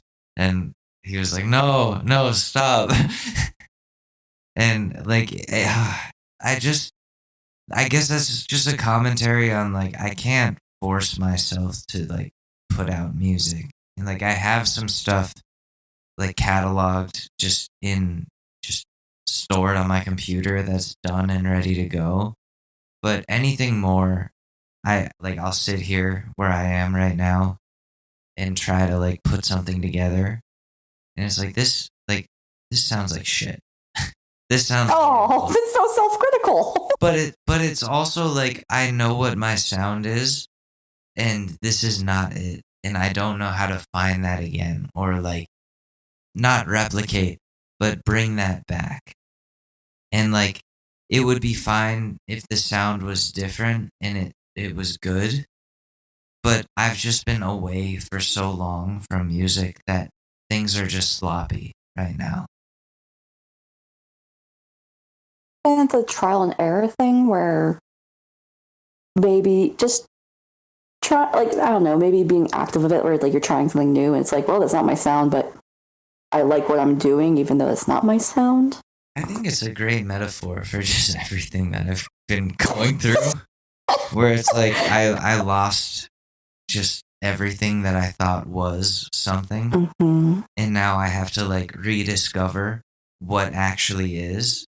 And now I'm like doing that not just professionally, but like musically, where like I come back to it, I'm like, okay, this doesn't sound right, or this doesn't sound right. And I'm like starting from scratch in this messed up way. And Oh, even down to a personal aspect too. yeah, Because, yeah, like, again, you were someone in very developmental years of your life where it's like, well, now I'm out in the world as my own. Who am I? yes, exactly. And Mm-hmm. like too much of who that person was like a package deal with the other person. And now that person is gone, and I'm like, oh, uh-oh. Like now I kind of have to like figure this out just completely on my own, and I haven't done that for a long time. Like everything was a joint decision for a while, Mm-hmm. and now it's just me. Like if something's going on with my cat, like I don't consult her. Like my ex, it's me. You're the daddy. I'm dad. I'm the dad that stepped up. Well, you're making the first steps, and you're kind of like a baby deer out in the world where it's like, well, gotta find my own. Yeah, 26-year-old baby deer. The 20s are our selfish years for a reason, like for discovery, for trying things we never thought we'd try.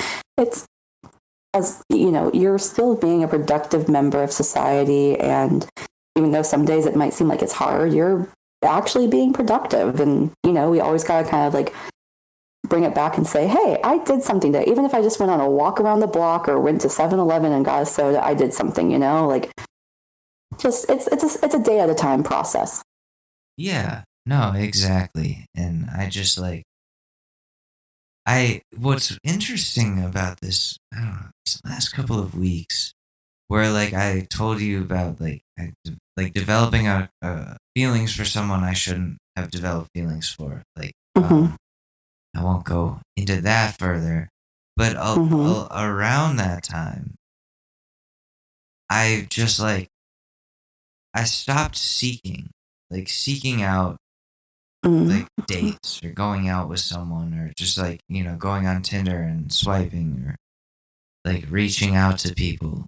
Like I'm just kind of like in this place where I'm like, okay, I don't really care about that anymore. Like I don't feel like I need it as much, which is a good sign.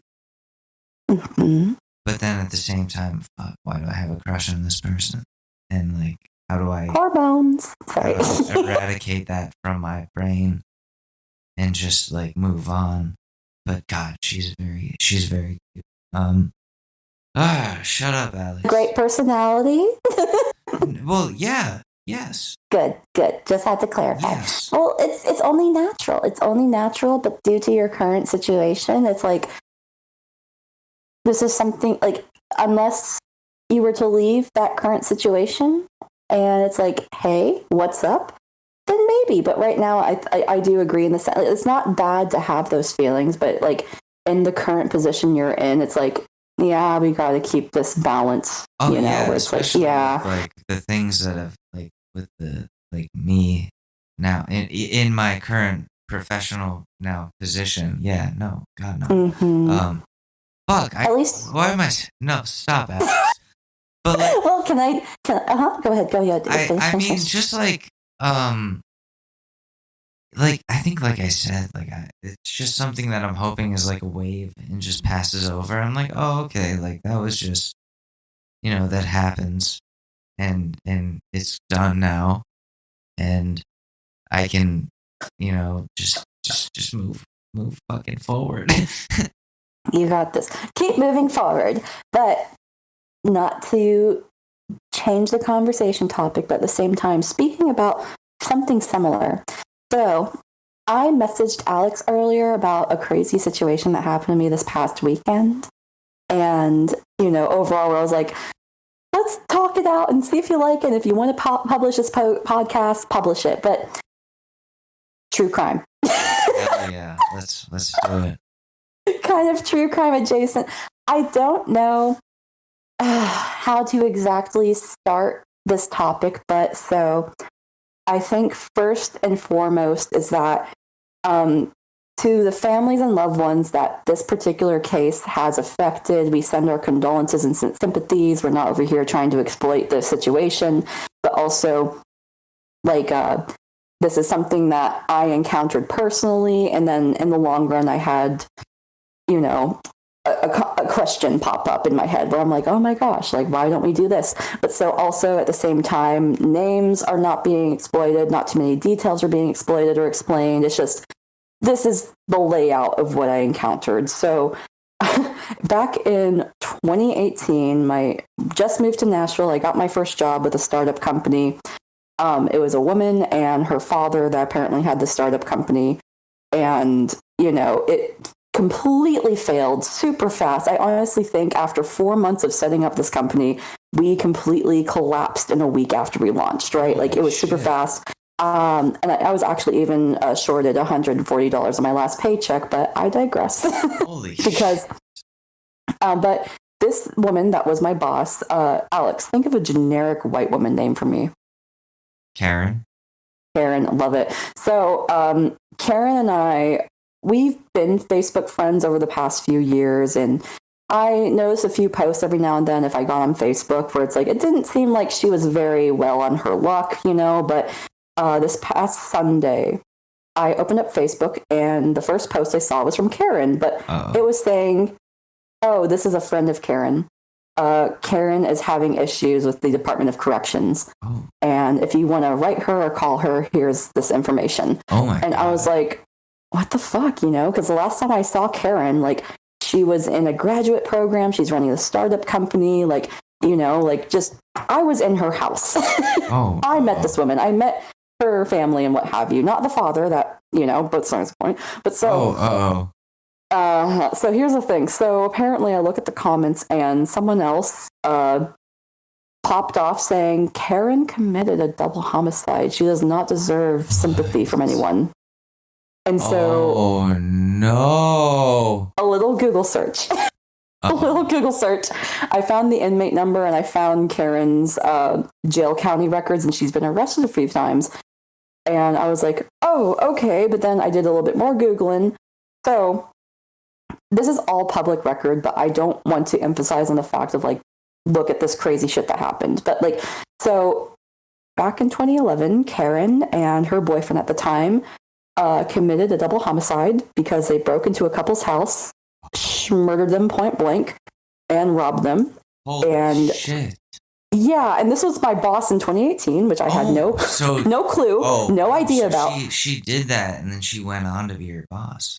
Yes, and so so the thing was that this is all hearsay. This is why I saw comments on Facebook where it's like, it was her gun, she concealed it, she ran, she's been on the lam, like, and I was like, this woman was my boss, and like, here I am meeting her, like, so also this thing that happened in 2011 was a cold case for a decade until she got arrested a year ago. And the person, and that this all happened in Florida, not surprising, but it happened in Florida because she did tell me, like, when I met her, I was like, she was like, yeah, I'm from Florida originally, but I decided to move to Tennessee because I wanted to change of pace and a better job opportunity. But I'm like, yeah, totally. Like, yeah, like I never really thought anything of it at the time. You know, I was younger and naive. And so, like, you know, like, again, sympathy and condolences to the families that have been affected by this. And also at the same time, even though this woman is in prison and waiting conviction, people are innocent until proven guilty. But I'm just trying to cross my T's, dot my I's. And again, it's not me just kind of gossiping at the same time. It's the fact that I was in this woman's house 5 years after the fact, and she's off living her life like nothing ever happened. Like, the live, laugh, love signs. Change of pace. Yeah, and like the live, laugh, love signs in her house, the Christian signs, and also there was quite the pseudo Christianity where she's like, yeah, if there's someone I don't like or I even question them, I cut them off because I protect my children. And also in this job, this woman ran a background check on me, and I'm like, the irony, right? You know, and but so whenever I saw this information presented to me last Sunday, so a week ago, I was like, what? First of all, for an hour, I was like, what the fuck? Oh my gosh, what the fuck? What the fuck? What the fuck? You know, I was in the house of someone that apparently killed 2 people. And I'm not laughing. This is a reaction where I'm like, what the fuck do I say this? But so the thing is that I was like, she ran a background check on me too. Like, the irony. But I was like, well, what are employees' rights? You know, like, and I did some Googling where it's like, can you run a background check on your employer? And nothing ever comes up for it. Aside from, how can an employer run a background check on an employee or employees' rights? The basis, what I've found in America, is that no discrimination, no sexual harassment, no racism, and no ageism. The ageism's new, apparently, which I'm like, oh, wow, that's surprising, but that's good because being too ageist is kind of messed up, you know? But like, at the same time, I was like, well, what if you were to... Murder? What about murder? Exactly. So I'm like, well, should there not be an expansion of employees' rights where it's like, hey, it's like, and I'm not trying to like scrutinize startups or small businesses, but at the same time, if people are coming to these businesses like, yes, I want to work for you, you want to hire me, you did a background check on me, can I do a background check on you? Like, can we start opening the conversation of like, I apparently worked for a murderer. Oh my God. You know, and I was like, well, how can I be more safe moving forward in the future? What can I, like, it's a weird and a very taboo conversation, but this is my personal experience where I'm like, well, what are my rights? You know, like do you know any sort of like any further explanation of employees' rights, or what are your thoughts on this? Because I was over here like, what the fuck for quite some time. I'm still over here like, what the fuck, man? Like, they need a video on that. It's like, so you think your boss is a murderer? Here are the steps that you take. Geez, like, well, I can say that it's definitely, like, don't blame yourself for not knowing. Like, no one could ever think that, like, someone in that position would get away with some shit like that. Like, holy wow. I've often wondered, like, walking through, like, New York City, how many people I bump into that, like, just randomly that have maybe killed someone. Apparently, you're supposed to walk across 36 murders in your lifetime. That's it? Just my one. I was like, oh my gosh, that's horrendous. Like, I feel like in a big city like New York, like it's so densely populated, there'd be a lot more killers out there. And like I would get so like in my head about that, like, oh my god, like there's so many people around me. What are all their backgrounds? Like what have they done? Like who are these people? With New York, though, is that in our current day and age with technology and cell phones and cameras everywhere, like I do think due to social pressure, it's lower, where it's like you don't want to be scrutinized in public in that sort of sense, right? Or like because it's. I will agree in the sense that like I do think it's harder than what it used to be back in the day before technology, but at the same time, it's like you never know. Like yeah, exactly. Like this woman was living a whole pseudo Christian life where it's like I'm a family person and this and that, and I'm running a business and I'm in graduate school, and I'm like, you were 5 years on the lam at that point, like holy shit. And so like. But, you know, I again, opened the question of like, oh, like, you know, whenever you're in that position, I presented this to my father that is a very knowledgeable man. He was like, well, they have to consent to it, just like how you would consent to a background check whenever you're going to a job. I'm like, well, maybe this wouldn't be this particular like situation whenever it comes to a big corporation or a big company where it's like everyone's had a background check. But whenever it comes to small businesses and startups, it's like, should that be more of a present option where it's like, hey, okay, I want to work for you, but this for my security and my safety, I need your consent for a background check to ensure that like you're not just some con man or some person that I should not be affiliated with. You know what I mean? That's only fair. It should be like, but what is this too early of a conversation to have before it becomes implemented, or should it have been implemented a while back? That's the thing. I think that's a conversation that needs to be had. Like I don't think enough people are talking about that, unfortunately, but it's a good point, and it's one that should be brought up to like get the ball rolling on something like that, because like it is very hypocritical for an employer to ask a background check of potential, hirees, but then also have skeletons in their closet that would make them unfit to be a higher up in the system. It's very hypocritical. Absolutely. But yeah, that was my whole like. No, oh my gosh! So like this weird. Like, holy it's shit. Terrifying. You're just on Facebook one day, just like, what's so and so? Oh my god, they're a murderer. Wow, I worked for them. Like, okay, whoa. Yeah. And it's like, I don't know why this one shook me so closely, but it's because I think I met their kids, I met their boyfriend, and I was in their house while working. Yeah, you were in their house. They had this whole presentation of like, I'm this godly woman, you know, like, and what was it? It's like, I was telling my boyfriend about it earlier. He was like, yeah, of course, they're going to try and blend in more, you know, like they're going to try and be like, yeah, no, I'm like this person in this community, and kind of drive home the fact about it. And I was like, yeah, geez, but every time you hop into a house like that, like, do you ever want to question, like, well, like... Well, it's overcompensation. Why does Mark Wahlberg wake up at 3 a.m. every day to pray to God? Guilt. Oh my gosh. For beating up that Vietnamese man. What?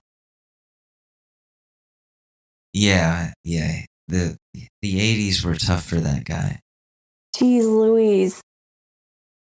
Yeah, he was like mad about the war or something, and it was like some random dude. He was like, hey, oh, that's fucked up. I didn't forget about the war. He just pounded him. And now he's like, yeah, I'm a man of God. I don't talk about that. You know, that I've prayed that away. It's like, all right, Mark. What else he may have done? Oh gosh, that's our third cease and desist letter. Oh God, yeah. Oh gosh, Alex. We're causing problems. Mark Wahlberg just being like, hey, if I knew where the Short News podcast was located, it wouldn't go down like that. Didn't he say that like about Putin? He was like, if I was in the war with Ukraine and Russia, it wouldn't go down like that. Yeah, then no. We gotta What? send him. We gotta send him. Just Mark Wahlberg to the Kremlin. Ah, I don't want to get political. I don't. Like, what are your thoughts on the Russia-Ukraine war? Oh God. Well, I think no matter what you say, people are gonna get mad about it. But I think I'm sick of it, and I think that we have a lot of problems here that they just pretend don't exist, and instead just like hold up flags for Ukraine. Meanwhile, you look at I don't know, like California, and there's homeless people everywhere, and it's like why can't they just have homes? Like, why are we sending weaponry to other countries, but like people Mm-hmm. here don't have like running water, basic necessities? And it's just so Yeah. like it's fucked up that then these politicians go and they act like they care about people, but it's all selective. It's all just whatever optically like looks good for the next election. I also have a similar consensus, but also we're treating Ukraine how like we treated Vietnam, where we're sending money into this machine, and then we'll get in at the last minute, and it's just going to be such a loss, you know? Yeah, yeah, absolutely. And it's like we're sending freedom, we're spreading our democracy, and it's like, well, what about like what about the people here that don't have food? Yeah, I agree with that, and like, I in the overall just black and white Ukraine versus Russia with my Ukraine heritage, like I'm over here like that really that's awful. Like that you just there's a war happening and like people are being attacked and killed every day in Ukraine and but it's just it's heartbreaking to see because we're in the 21st century, it's 2023. We shouldn't have to have these fucking wars over land anymore, right? Exactly. Like and like Russia's already has so much land mass already. It's like, why do you need more, buddy? Don't why be selfish? Putin is just being like a dick. Like it's really just comes down to he's just flexing and being a strategic dick, and I think wants us to get involved so that we poke the bear more, and it's just a trap, and it's fucked up in so many different ways. But I think that that us getting involved, it's like why us? Like what is America's responsibility to that? Like why are we the ones to be doing that? Like we got a guy in charge who oh god we got a guy in charge who shits himself when he goes to the Vatican and can't can't do speeches by himself, and we're supposed to be a superpower. It's like I don't think we should be doing that. I do think that within like politics and presidency, Congress, the House, it's just like there should be a cap in age, and it's not being ageist, but there are these people, like for example, with the president, an example where it's like he's teetering from just observation on the lines of senile. He's having like I don't want to say incontinence is the issue here, which even though it is a talking point, but at the same time, it's like we have this man that if he was our grandfather, we'd be like, no, grandpa, you can't drive. You should not drive. Put him in a home, but probably. He's the people. He's the voice of the people. And it's like a can of worms. I hear it opening. But it's like, it's like the most important thing, always be very involved in local politics because that will affect your daily life. But also at the same time, like, the big picture, it's like, geez, like, like we can't have just this conservative versus leftist. We need to have a bit more of a spectrum of political ideals. So it's like it actually represents the average American, because we're not just only conservative or leftist. There's more people out there. I would even say like you and I, where even though I lean more libertarian and you a bit more left, like we do have a lot of agreeing points here. Oh yeah, 100%. Mm-hmm. I think that like, since getting out of my relationship where she was like very liberal and like anybody who disagreed at all was just a bad person. Now that I'm away from that and I'm like meeting people from all different backgrounds, I'm like, you know what? We all actually just want the same things Mm-hmm. in the end. It's just a matter of like where we come from, what we learned along the way, and how can we either agree to disagree or come to sorts of compromises for the greater good of humanity. Yes. But I think there's also contributing factors where it's like there's social media, there's general media, there's the news, where it's like they inflate it, where it's like it's us versus them, and it's like, no, like, why are you trying to create this internal conflict, whenever you should kind of come together?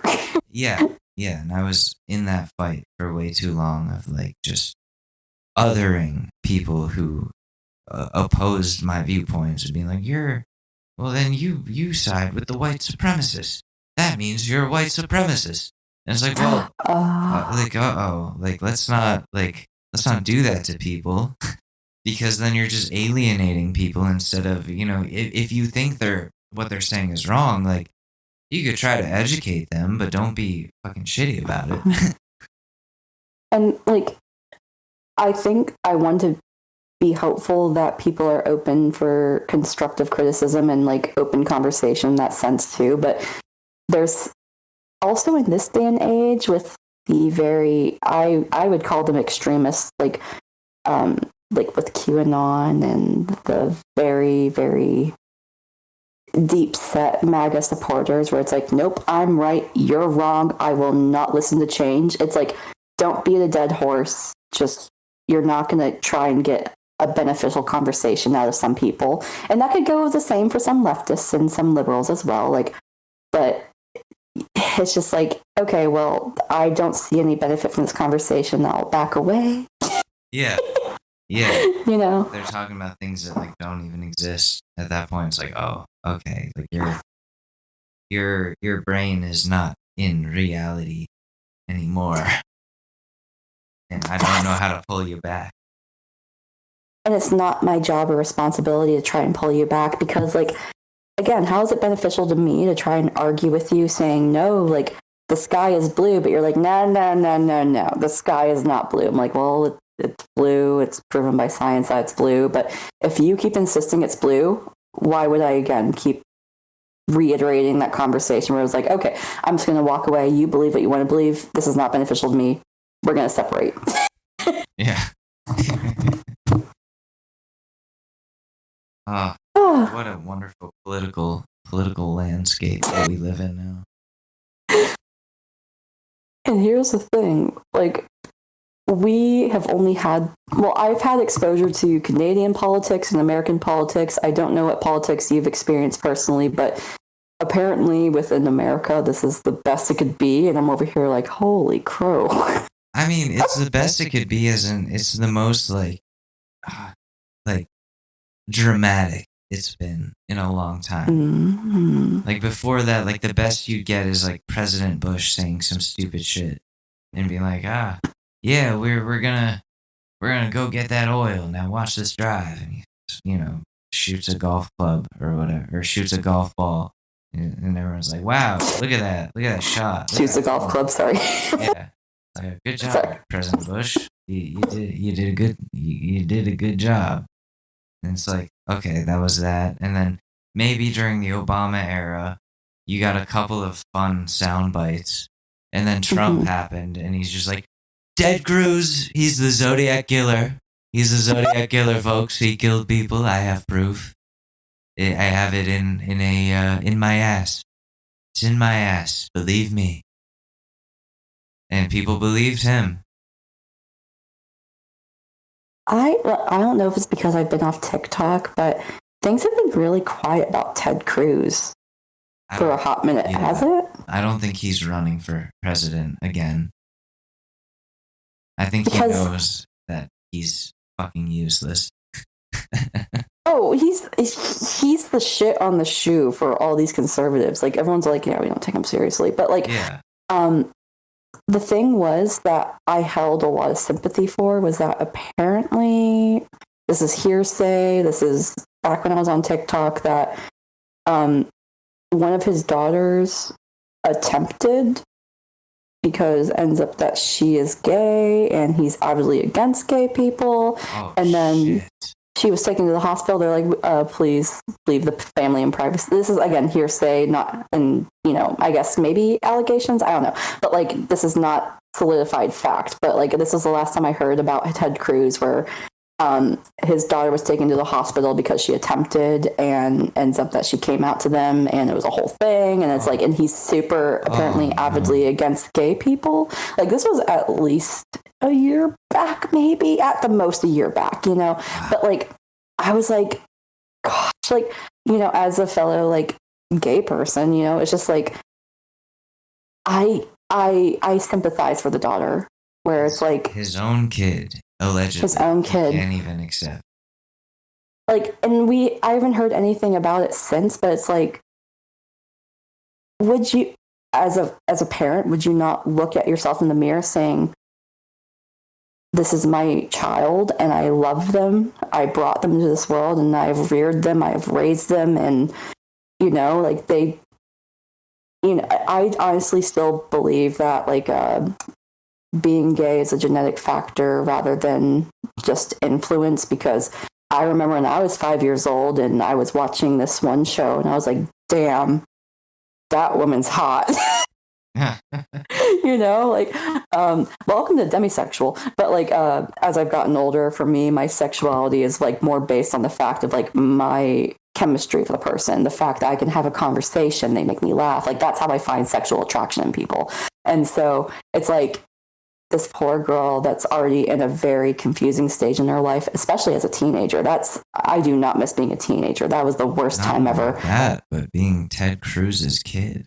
And in the public limelight, like, oh my gosh, like, it must be terrifying. It must be scary, and you don't know what the outcome's going to be, because again, I grew up in Texas and conversion camps are still a thing, and I would not put it past Ted Cruz to be like, okay, conversion camp, Jesus, change it. Like, it's like, no, that's abuse. Conversion camps are abuse. He's very fucked up like that. I spent years making fun of this man, and now I don't want to stop, especially hearing that. But I will leave his kid the F out of it for sure, because that's so sad. That's just like, you can't even, God, that's gross. Like, again, this was on the news. Like, this was reported. Yeah, you think he'd be like, oh well, you know, you're my kid, and I do love you, and I'll accept you. But I'm like, Jesus is you have to pray this away or whatever. Oh, that's so fucked up. I mean, yeah, he's one of those people who wants someone standing outside of bathrooms checking people's private parts. It's like, all right, let's. I don't get. Okay, yeah. So again, being in Florida, so like when I first moved here, there's a lot more people with like F Joe Biden and blah blah blah, like MAGA support flags. And the thing is that like ever since Trump has been to court, like I've seen a lot less of them, but I still hear conversations of people being like, oh, again, I do not believe this whatsoever, but like people are saying, oh, like trans people are predators and going into women's bathrooms to stalk our children and wives. And I'm like, I am a 27-year-old woman.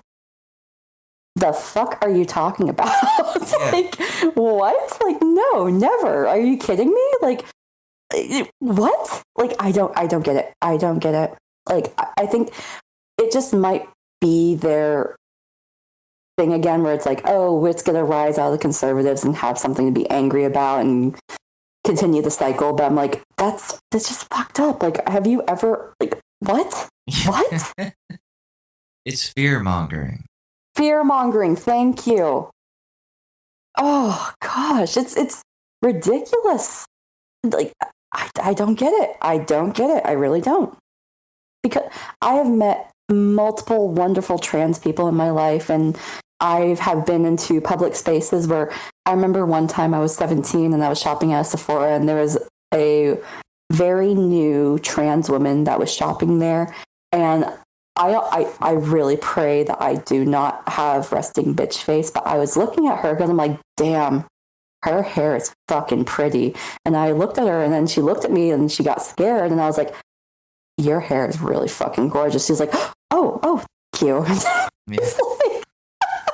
I was like, no problem. And I just went on my day because I'm like, damn, her hair was fucking pretty. Like, I've never been bothered. Like, where are these people getting this agenda from? Again, fear mongering, like you said. But I'm just like, what the fuck? Yeah. No, it's like, I think a lot of people fear what they don't understand. Yeah. And I think a lot of that is based on just their own egos, not to go into like a psychedelic type of conversation here. But that's something that I think takes maturity to get over, unfortunately, is to be like, hey, I don't understand this. I can't relate to it, but I can respect the fact that you're going through it. And I'm willing to hear more, or just let you mind your own business. And not enough people know how to do that anymore, or have ever known how to do that. I think it comes down back to the fact where I'm like, I'm libertarian. If you want it, you use it. If you don't, mind your business. Like, I mean, that's the general rule of Florida in general. Just mind your business. Do your thing, mind your business. Like, that's the number one rule. It's the unspoken rule, but number one rule, mind your business. But like, I have a little dirty secret to tell you too. But like, do you know like how many of these conservative men that speak these homophobic rhetoric all the time, but they're over here like, can you fuck me in the ass? Oh yeah. Like, oh yep. Like, and That's I'm a like, big thing. Okay, cool. Like, this was, before I was in my monogamous relationship. At the same time, it's like all these conservative men, like I've met before, because again, I grew up in the South, and they're like very anti-gay, but at the same time, they're like, Alex, where can the people find you at?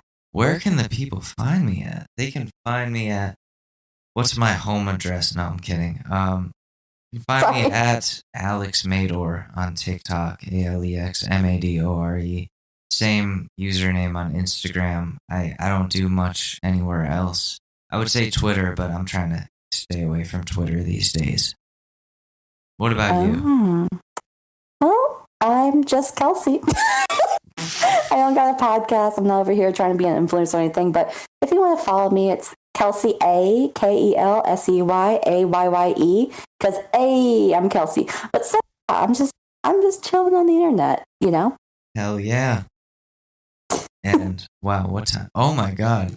I know. That's why I was like, Alex. Yeah. Alex. Yeah.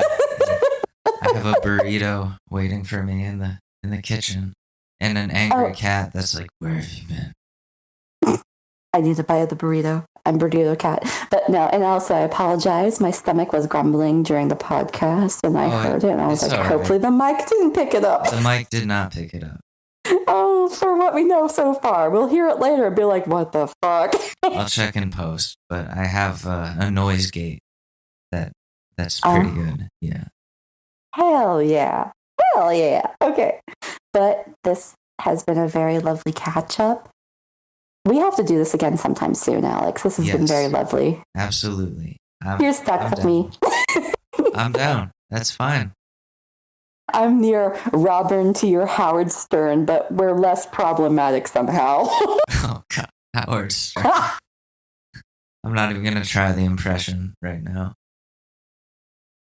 Oh, gosh. Monster. Agreed. Yeah. I'll work on it a little, and then I'll come back with something next time. But this has been the short news podcast. You know, a lot of ramblings, a lot of life updates, and hey, we wrapped it around to political again. So hopefully this satisfied a few of them. Did. And thank you, Kelsey, and thank you to the listeners. Oh, thank you, the listeners. If you've made it this far, holy crow, thank you. But also, Alex, thank you. You've been very patient and very understanding whenever I was setting up everything. Oh, no worries. I had a lot to dust off here too, and I'm just praying that this came out all right, and I won't be upset in post. But I think it'll work out. We got this, buddy. We're doing the damn thing. Oh yeah, for sure.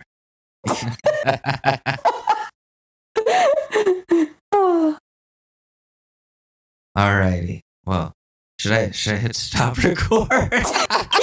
So professional.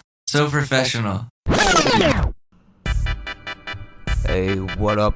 How you doing? My name is Tony Salome here at Armado Ice. You may know me from films such as A or A2, I'm walking here. And then A3, you gonna finish that spaghetti? And The Godfather 4, Nobody Cares, all on VHS and Laserdisc. Got some steak bolognese that needs to get to your Uncle Joey? Got a severed finger that needs to be sent through the mail? Call Armado Ice, right next to Stacy's Deli. No, not the one on Woodlawn, the one with the extra pickles, in between Franco's and Russo's, you know, the one with the talking dog. Armado Ice, come on down. Are we done? Oh, okay.